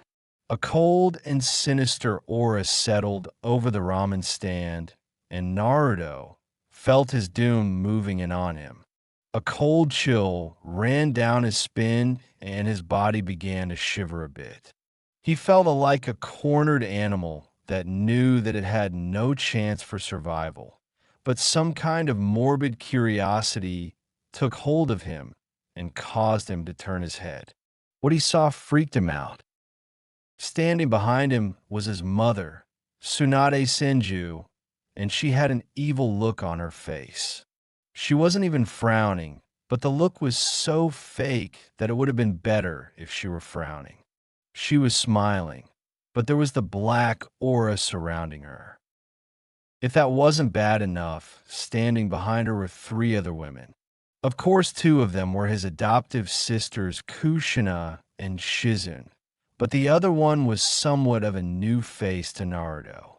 She was Kiba's mom, if Naruto remembered correctly, and she was the only one who didn't have that sickly sweet look on her face.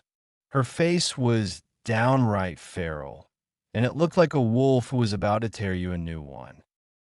Naruto couldn't help but let out a girly shriek when he saw the way his mother was looking at him. Kushina's hair was flailing around like she was the mortal version of the Nine Tails, and Shizun had this weird aura about her that reminded Naruto of a mad scientist who would love to dissect you. Naruto wasn't sure why, but he felt if he asked her why she had such an aura, she would say something like she wanted to dissect him to figure out what made him do such an idiot thing, like skipping school. Tsunade began to talk, but her tone was light and kind, but held a more sinister undertone to it. Imagine my surprise when I got a message from the academy on my son's first day at school, saying he went missing during the middle of a lecture. I was terrified for his safety, but then I learned that he wasn't in any danger, but had the nerve to cut class like some kind of common snot-nosed brat, spoke Tsunade, keeping to her kind but evil voice that sent shivers down Naruto's spine. By now, Kiba had turned around and was witnessing the same horrors as Naruto was. He wanted to do 2 things, but was too scared to do them. The first thing he wanted to do was yell at Naruto for getting him in this situation, and the second thing he wanted to do was run as far away as he possibly could to get away from his mother to avoid whatever evil punishment she obviously had in store for him. Some growled a bit before saying, "Kiba, you are in so much trouble, I don't even have words to describe the things I am going to do to you." Her fists clenched and her tanned hands turned white from how hard she was squeezing her knuckles. But trust me, where words fail, physical sensations will prevail. Kiba whimpered a bit, knowing that whatever punishment his mother was going to give him would be very painful. He looked over at his mother's ninja dog partner, Kuramaru, and only got an angry grow, which only made him deflate more. Kiba began to stutter, not knowing what he should say at this moment. "Hey, Mom, what is going on?" Sum's eyes narrowed a bit, and a hint of killing intent spiked from her before she looked behind Kiba and saw a man and a young girl walking towards them, probably the owner of the store and his daughter, though she soon ignored them.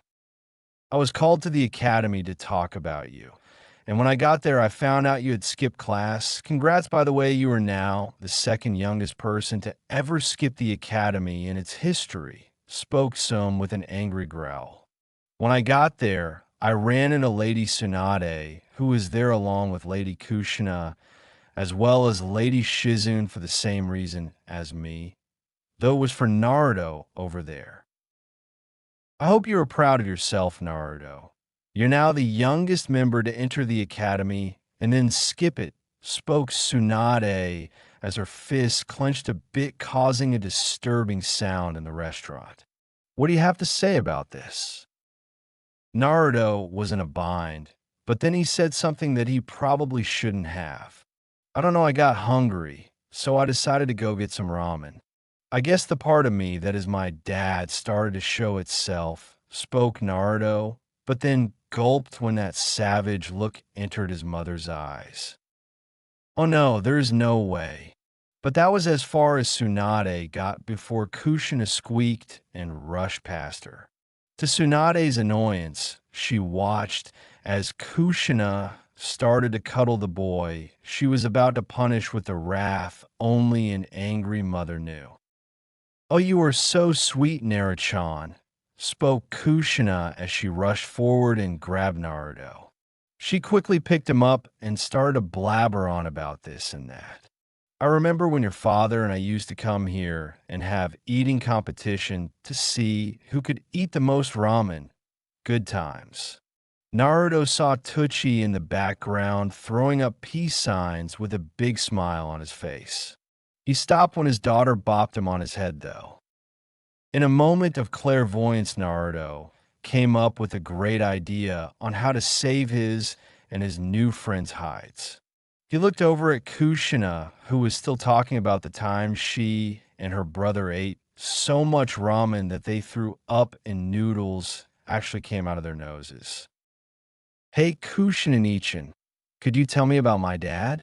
I don't really know a whole lot about him, and I'm sure me and Kiba would get a real kick out of hearing some of your stories about him," spoke Naruto.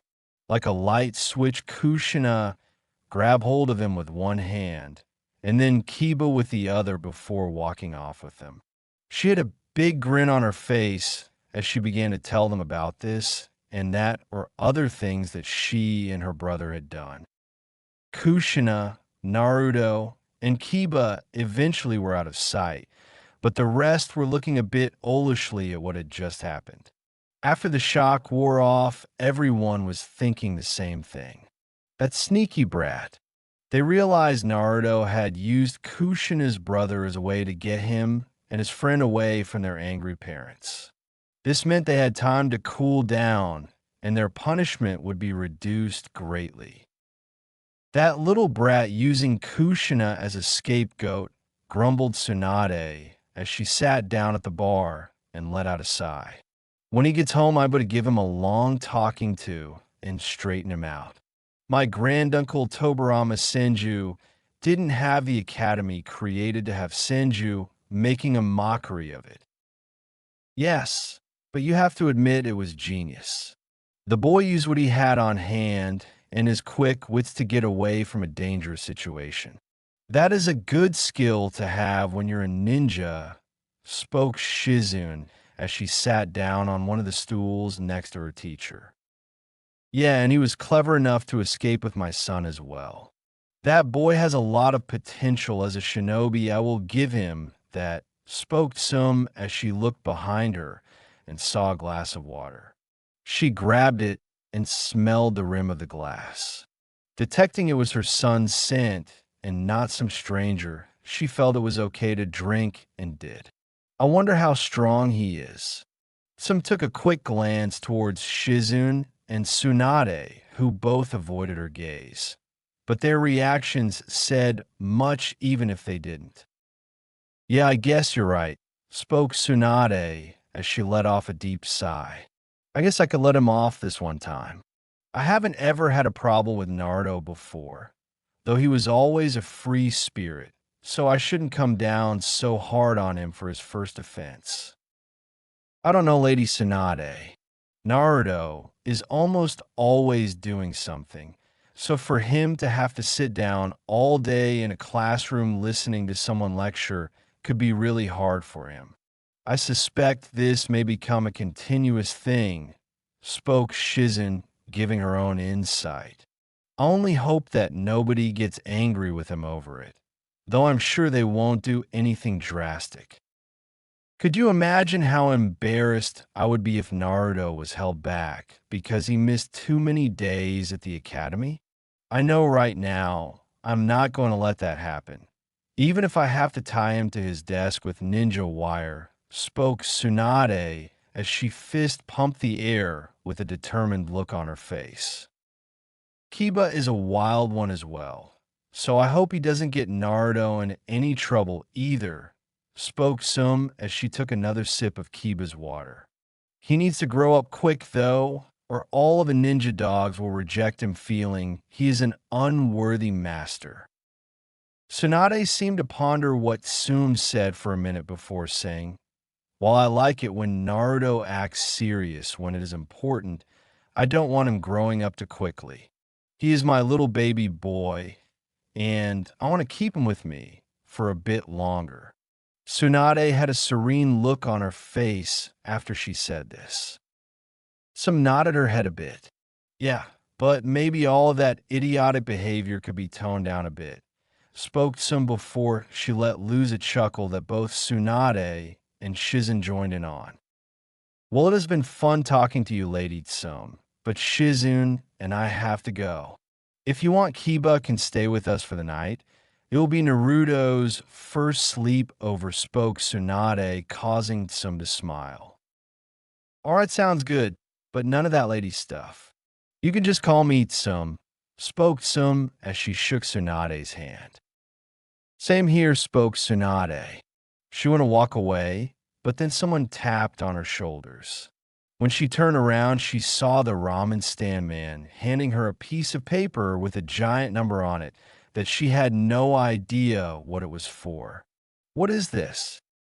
That is the bill your son ran up when he ate through almost all of my ramen while he was here, spoke Tucci with a kind smile. He wasn't ready for the fit Tsunade pulled next. What? That little glutton ate that much ramen in one sit-in? I'm going to get him so good when I get home, shouted Tsunade as she ran off like a maniac. Shizun paid for the meal with a ticket that would bill the Senju clan directly before leaving to chase after her master. Tsum and Kuramaru just laughed or barked after watching such a comical display. XXX. The Hidden Leaf Village was a lush village with plenty of everything. Its people were kind, the food was great, and the history was something that you could read for hours and never get bored. Some visitors never wanted to leave, while others traded with the village just to come see it again. One of the best features of the village was the immense forest that surrounded it. It was nature's way of providing for the Hidden Leaf Village. It produced rare plants that were sold in raw form or as finished products like salves and medicines for sick people all over the elemental nations. There were large varieties of creatures that lived in the forest as well. Some of them were rare, and were hunted for their furs or other products, though this was highly regulated to make sure the species did not go extinct. There were also creatures such as deer and cow that lived in the lowlands that were killed and sold for their meats as well. Of course, the Hidden Leaf Village sold lumber, but this was also highly regulated as well. They couldn't go chopping down all of their protection, else they leave themselves open for attack. Plus, the name of their village would run hollow if the forest around them was chopped down. If that had happened, it would no longer have any leaves, nor would it be hidden. Many had thought that with the first Hokages would style ninjutsu, the village would be able to become self-sufficient by growing and selling trees as building materials or selling flowers and seeds for various other purposes.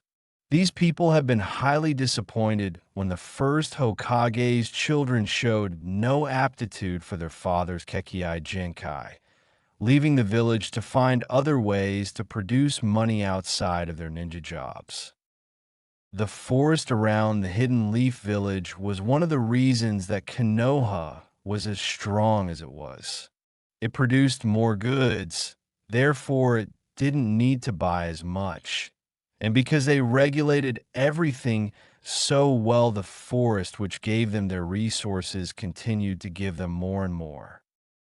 Places like the village hidden in the stones only had rocks that they had to mine if they wanted some extra cash, and those resources were not self-replenishing. They were also known for turning raw materials that they mined into goods, as well making things like steel, iron, gears, jewelry, and anything else they mined up and could sell for a profit. The village hidden in the sand was a really good example of this. Because sand was really the only thing that was around their village, they were not able to gather materials to sell or manipulate. If it were not for the third Kazekage and his clan's magnet release bloodline limit, which they used to pull metals out of the shifting sands, the village would probably have imploded on itself from lack of money and supplies. Some villages did have plenty of products to use, alter, and sell, such as the village hidden in the mist. They lived where not only they could sell lumber, but also find exotic plants that were nearly impossible to find anywhere else. They were well known for the unique poisons they made out of the exotic fauna around their village. It was too bad that their village had always been so unstable, as they could have come to close to Konoha or Kyomo's power. Because of the need and value the forest had to the village hidden in the leaves, young children were taught to respect the forest and how to identify the unique species of plants that it produced. It was a good way to educate the children, and it taught them important lessons about their village. If children wanted to make some extra money on the side, they were allowed to pick some of the less exotic plants that grew in bulk without being watched over by the FPCD, which was short for the Forest Protection and Conservation Department. It was the department which regulated the amount of influence the villagers had on the forest. Because of this, shop owners were kind enough to give children a good deal if they picked these plants for them. It was usually inexpensive this way, and since it paid by amount, children usually had a good incentive to work harder, thus teaching them another lesson, although in a more passive sort of way. This was the reason that Naruto had been dragged into a nearby forest by his friend Kiba in the early morning. Apparently, Kiba wanted to buy some kind of new toy or something like that, and since he knew that his mother wouldn't buy it for him, she wanted him to focus a lot more on training. He decided to work for it by picking burdock. Burdock was a very common plant in the land of fire, and it was also very effective for curing skin diseases such as eczema and acne. As one could guess, it was very popular and highly in demand from teens that had issues with that phase, everyone went through. Burdock was actually a rather useful plant, as Naruto already knew from all his work he did with his mother.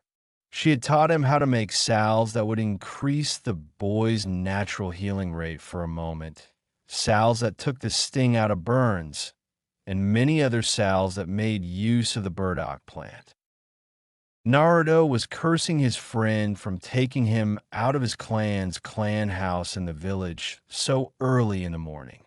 It wasn't that Naruto didn't usually wake up early. It was just that Naruto had trained himself pretty good the other night, and it had left him quite tired. He cursed Kiba and his bad timing. Kiba was his exuberant self, as always, which was surprising since Naruto would never have taken Kiba for an early bird. It didn't make the fact that Naruto still wanted to sleep any better, though.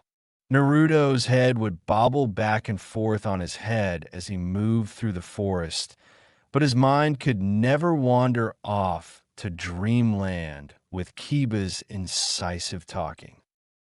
Naruto wished his mother had been home when Kiba had come to get him, but sadly she wasn't.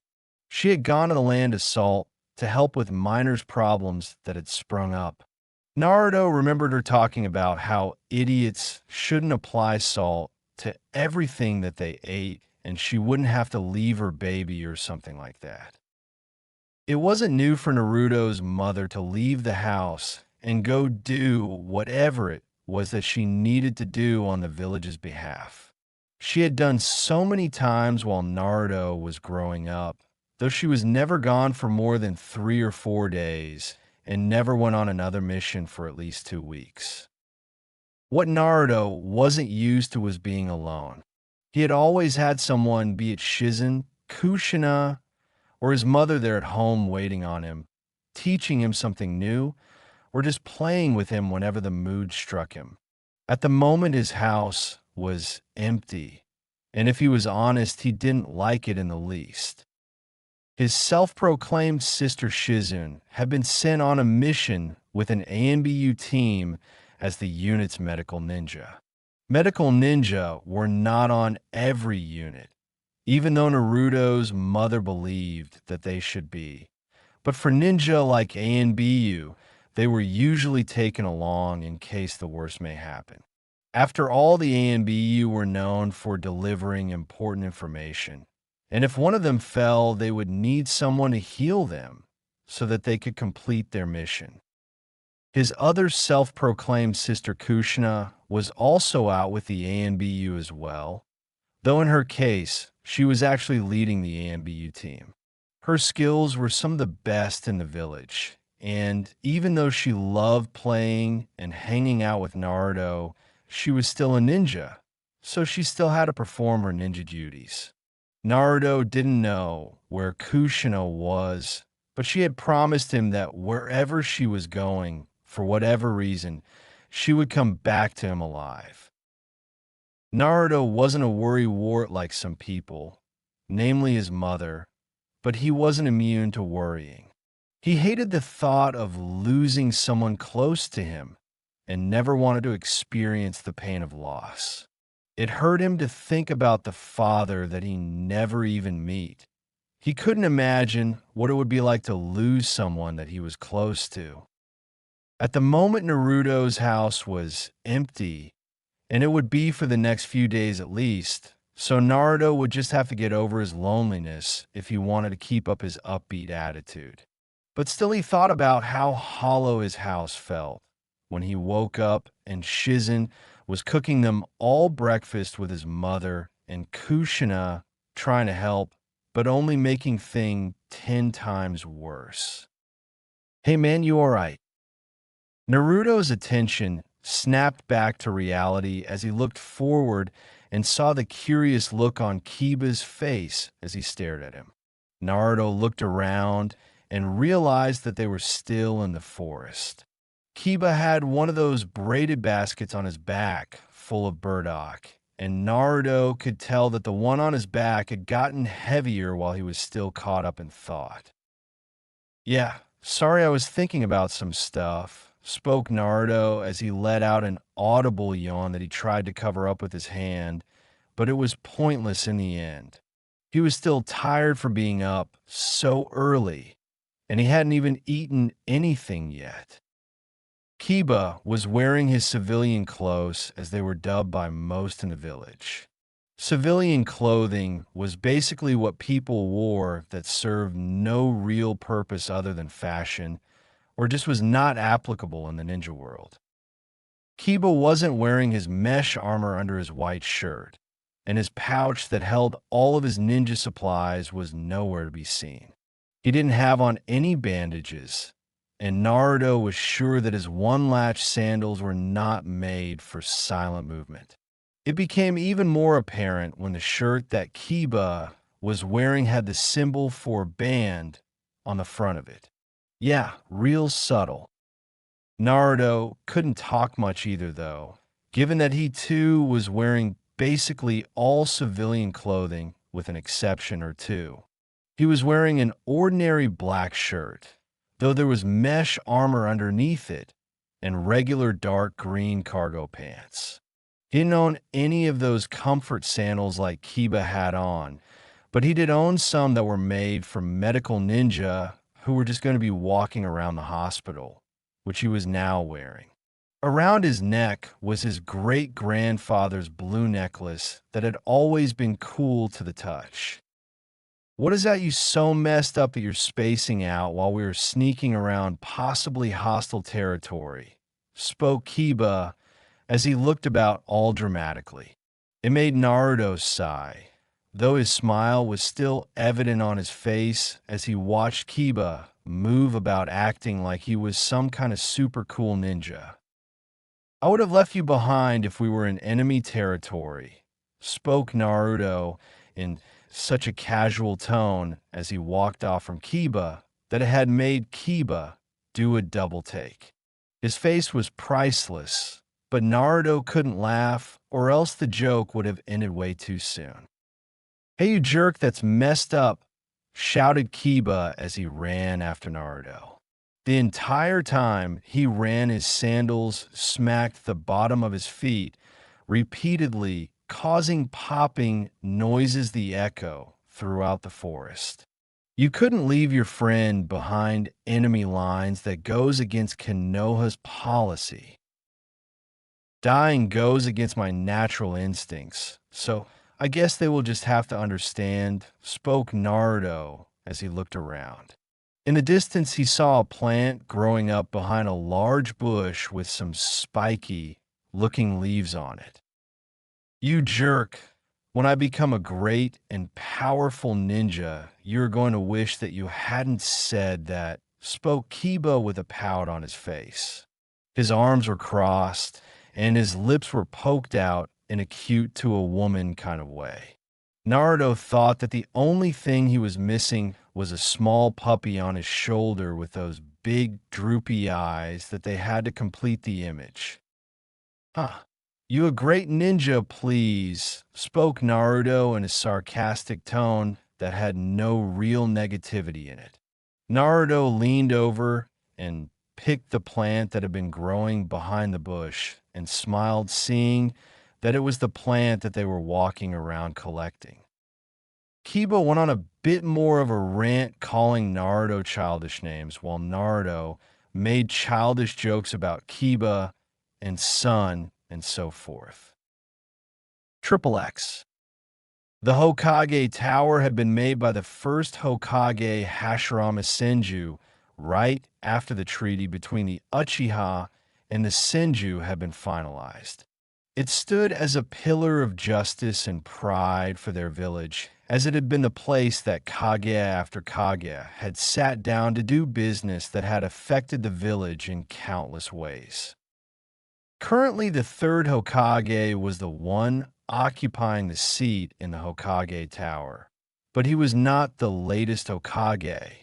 The fourth Hokage had come and gone far too quickly in many people's opinion. It was sad to finally find someone capable to take the mantle of Hokage from him, only to see him die not a year later. The third Hokage was tired in all honesty. He had been Hokage for what felt like an eternity, and although he loved protecting the people of the Hidden Leaf Village, being Hokage really did take a number out of him.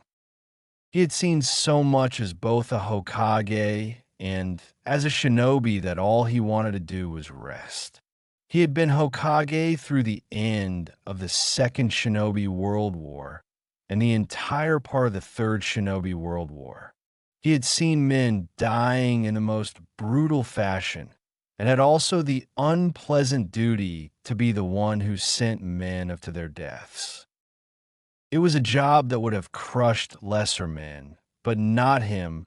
No, Hiruzen Sarutobi was not a quitter, and thanks to his efforts, not only has Konoha prospered, but his name would always be remembered through time.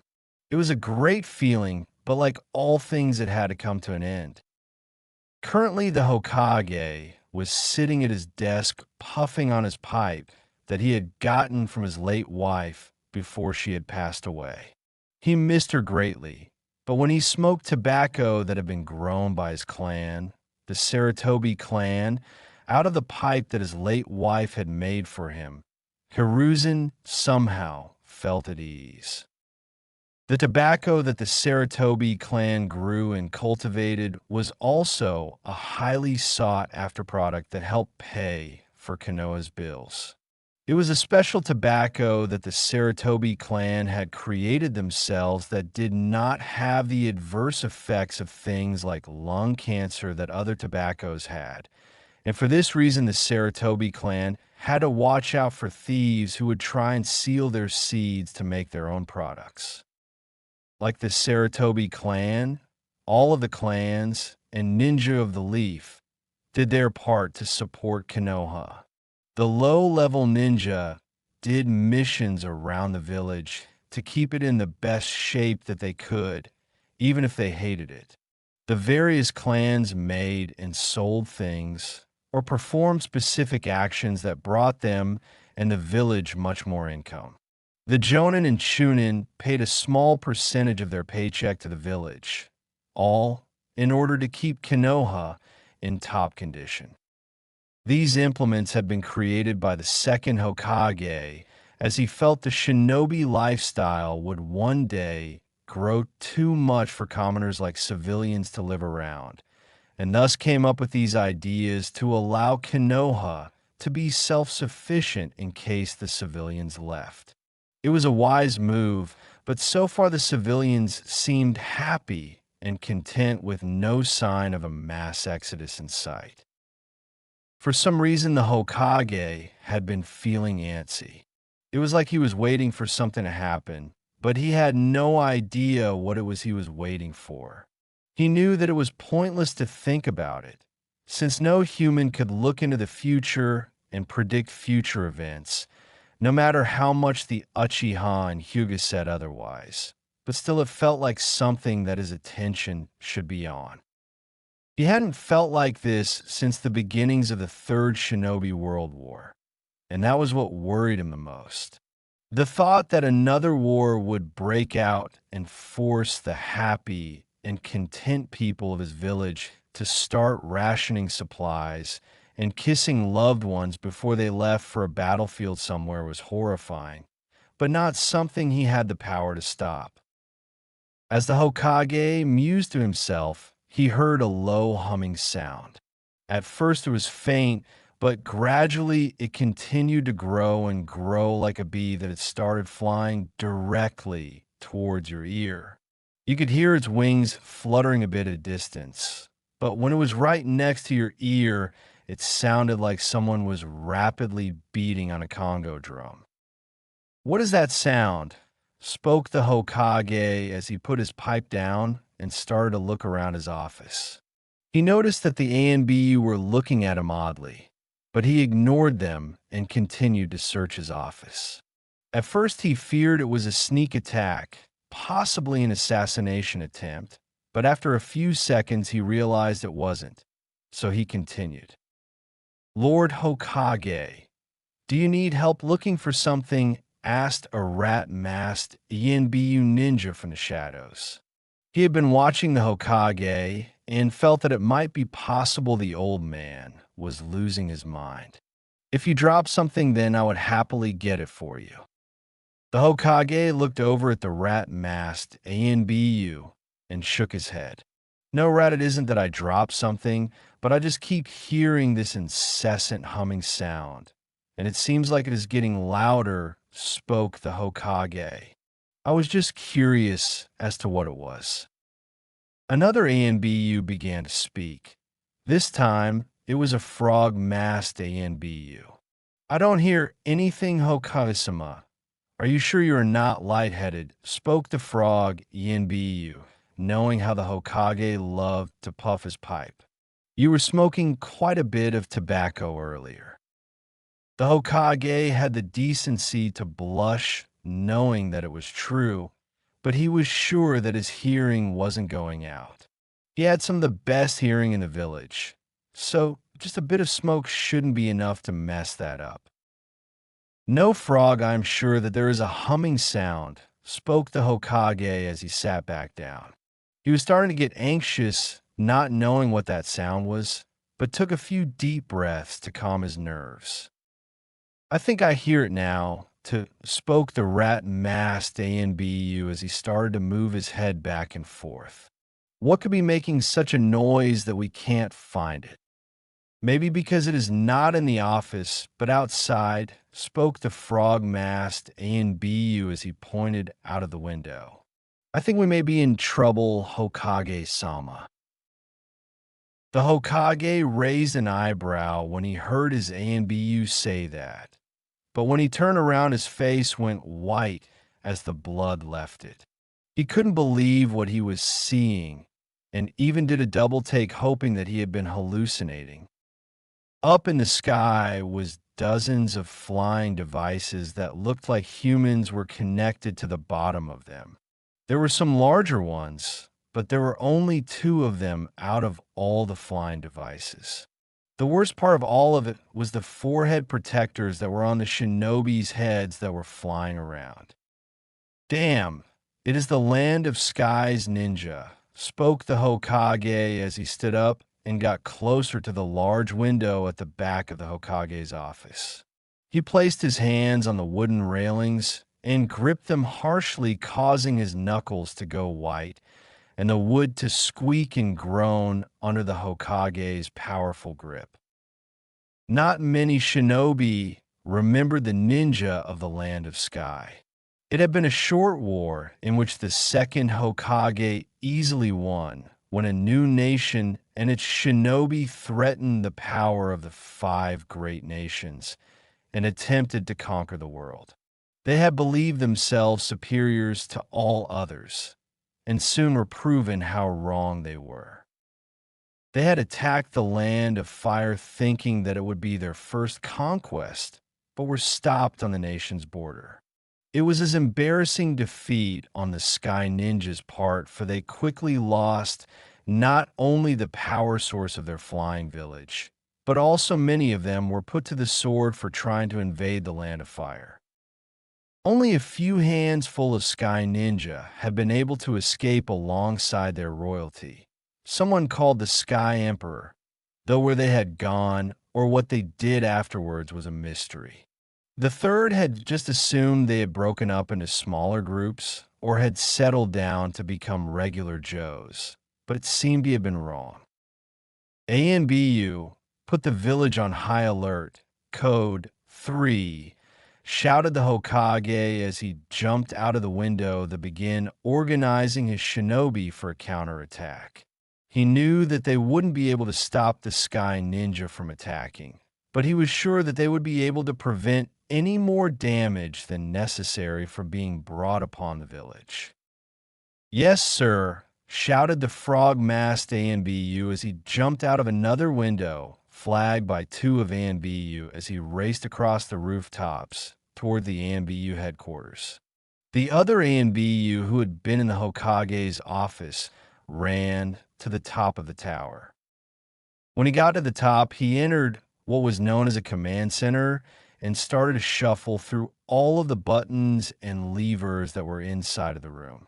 Honestly, there was a button for everything in that room, but soon he found a lever for emergencies.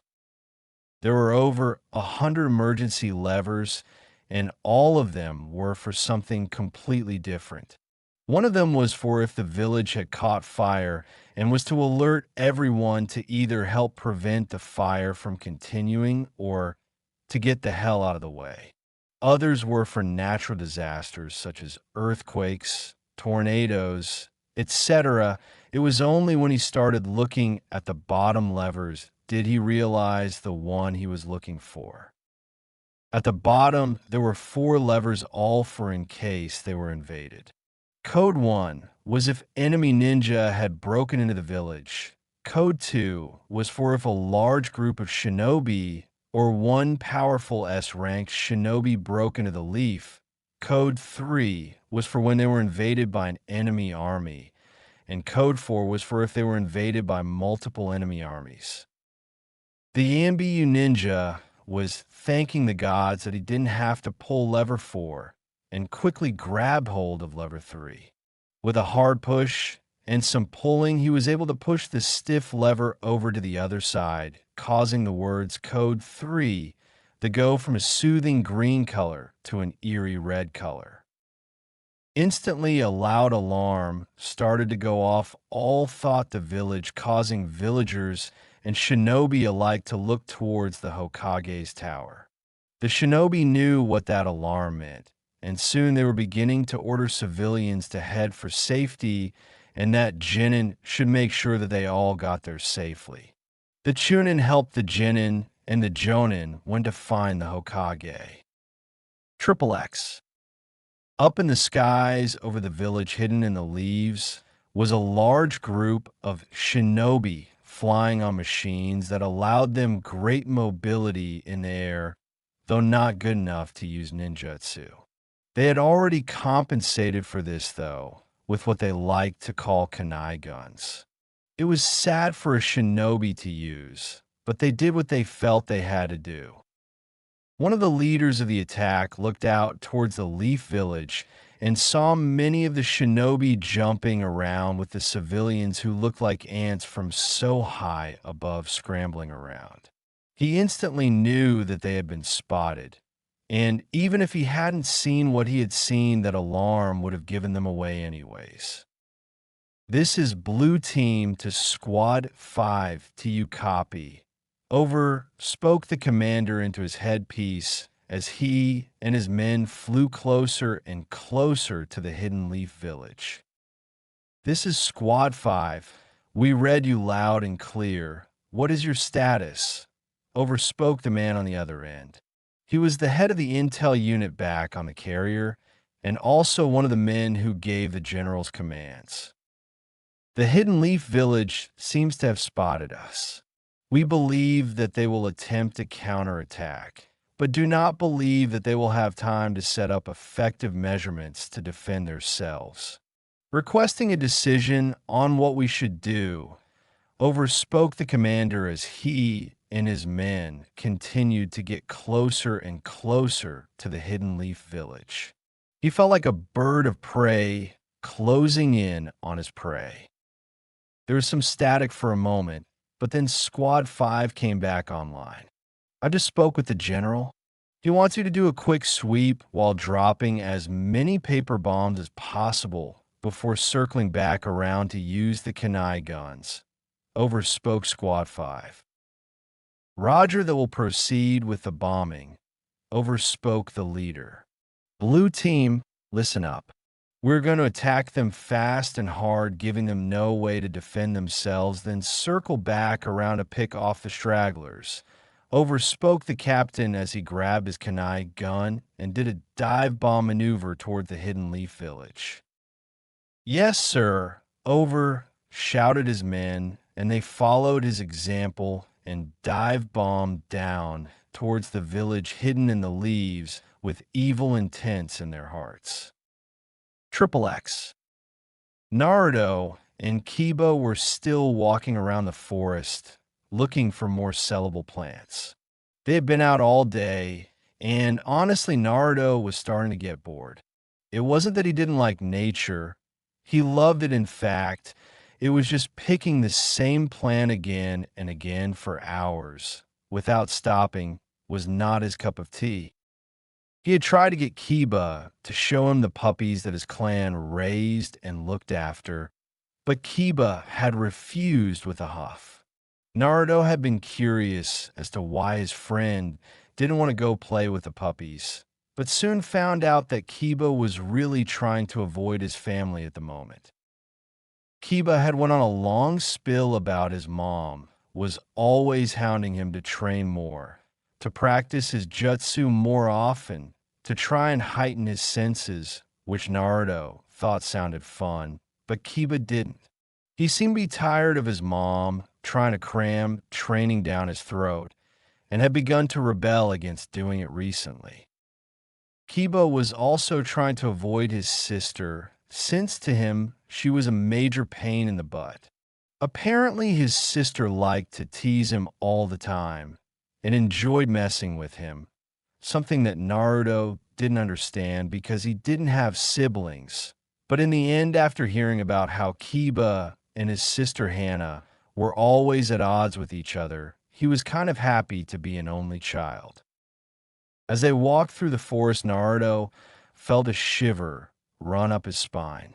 He looked up toward the sky and saw small black dots flying over the village with two larger black dots close by. At first, Naruto thought they were birds, but that feeling came over him again, and he decided to rethink that idea a bit. "Hey Kiba, what are those things?" spoke Naruto as he pointed up towards the black dots in the sky. Kiba turned around and looked up at the sky for a moment as well, but it seemed even he couldn't make heads or tails of them. "I don't know, maybe some weird birds that like to fly high in the sky," rhymed Kiba, but then there was a large explosion that rocked the ground that they were standing on. When they both looked back towards the village, they saw a single cloud of smoke rising up from the far side of the village. "I don't think those are birds," spoke Naruto as he continued to look up at the sky. Like an avalanche, all of the other black dots seemed to start falling from the sky at great speeds, and the lower they got, the better Naruto was able to make them out. "Dude, you're being paranoid," spoke Kiba, though there was fear in his eyes. "I'm sure that there isn't anyone who is stupid enough to attack the leaf in broad daylight. I mean, it would be suicidal." But unfortunately, Kiba had been wrong. An explosion after explosion rocked the village, causing shouts of pain and surprise to rise from the village. Black clouds of smoke continued to rise from the village, and more explosions continued to go off. "I think the leaf is being attacked," shouted Naruto with worry and shock written all over his face. He wasn't sure what he was supposed to do, and just stood there for a moment trying to let his mind catch up with him. "We have to hide," shouted Kiba as he tried to grab Naruto. But to his surprise, Naruto pulled his hand away from his own. Kiba was shocked, but when he saw the strange look on Naruto's face, he knew he was going to regret whatever his friend was about to say. "I can't go and hide," spoke Naruto as he took the sack he had been using to carry the burdock plants inside of and handed them to Kiba.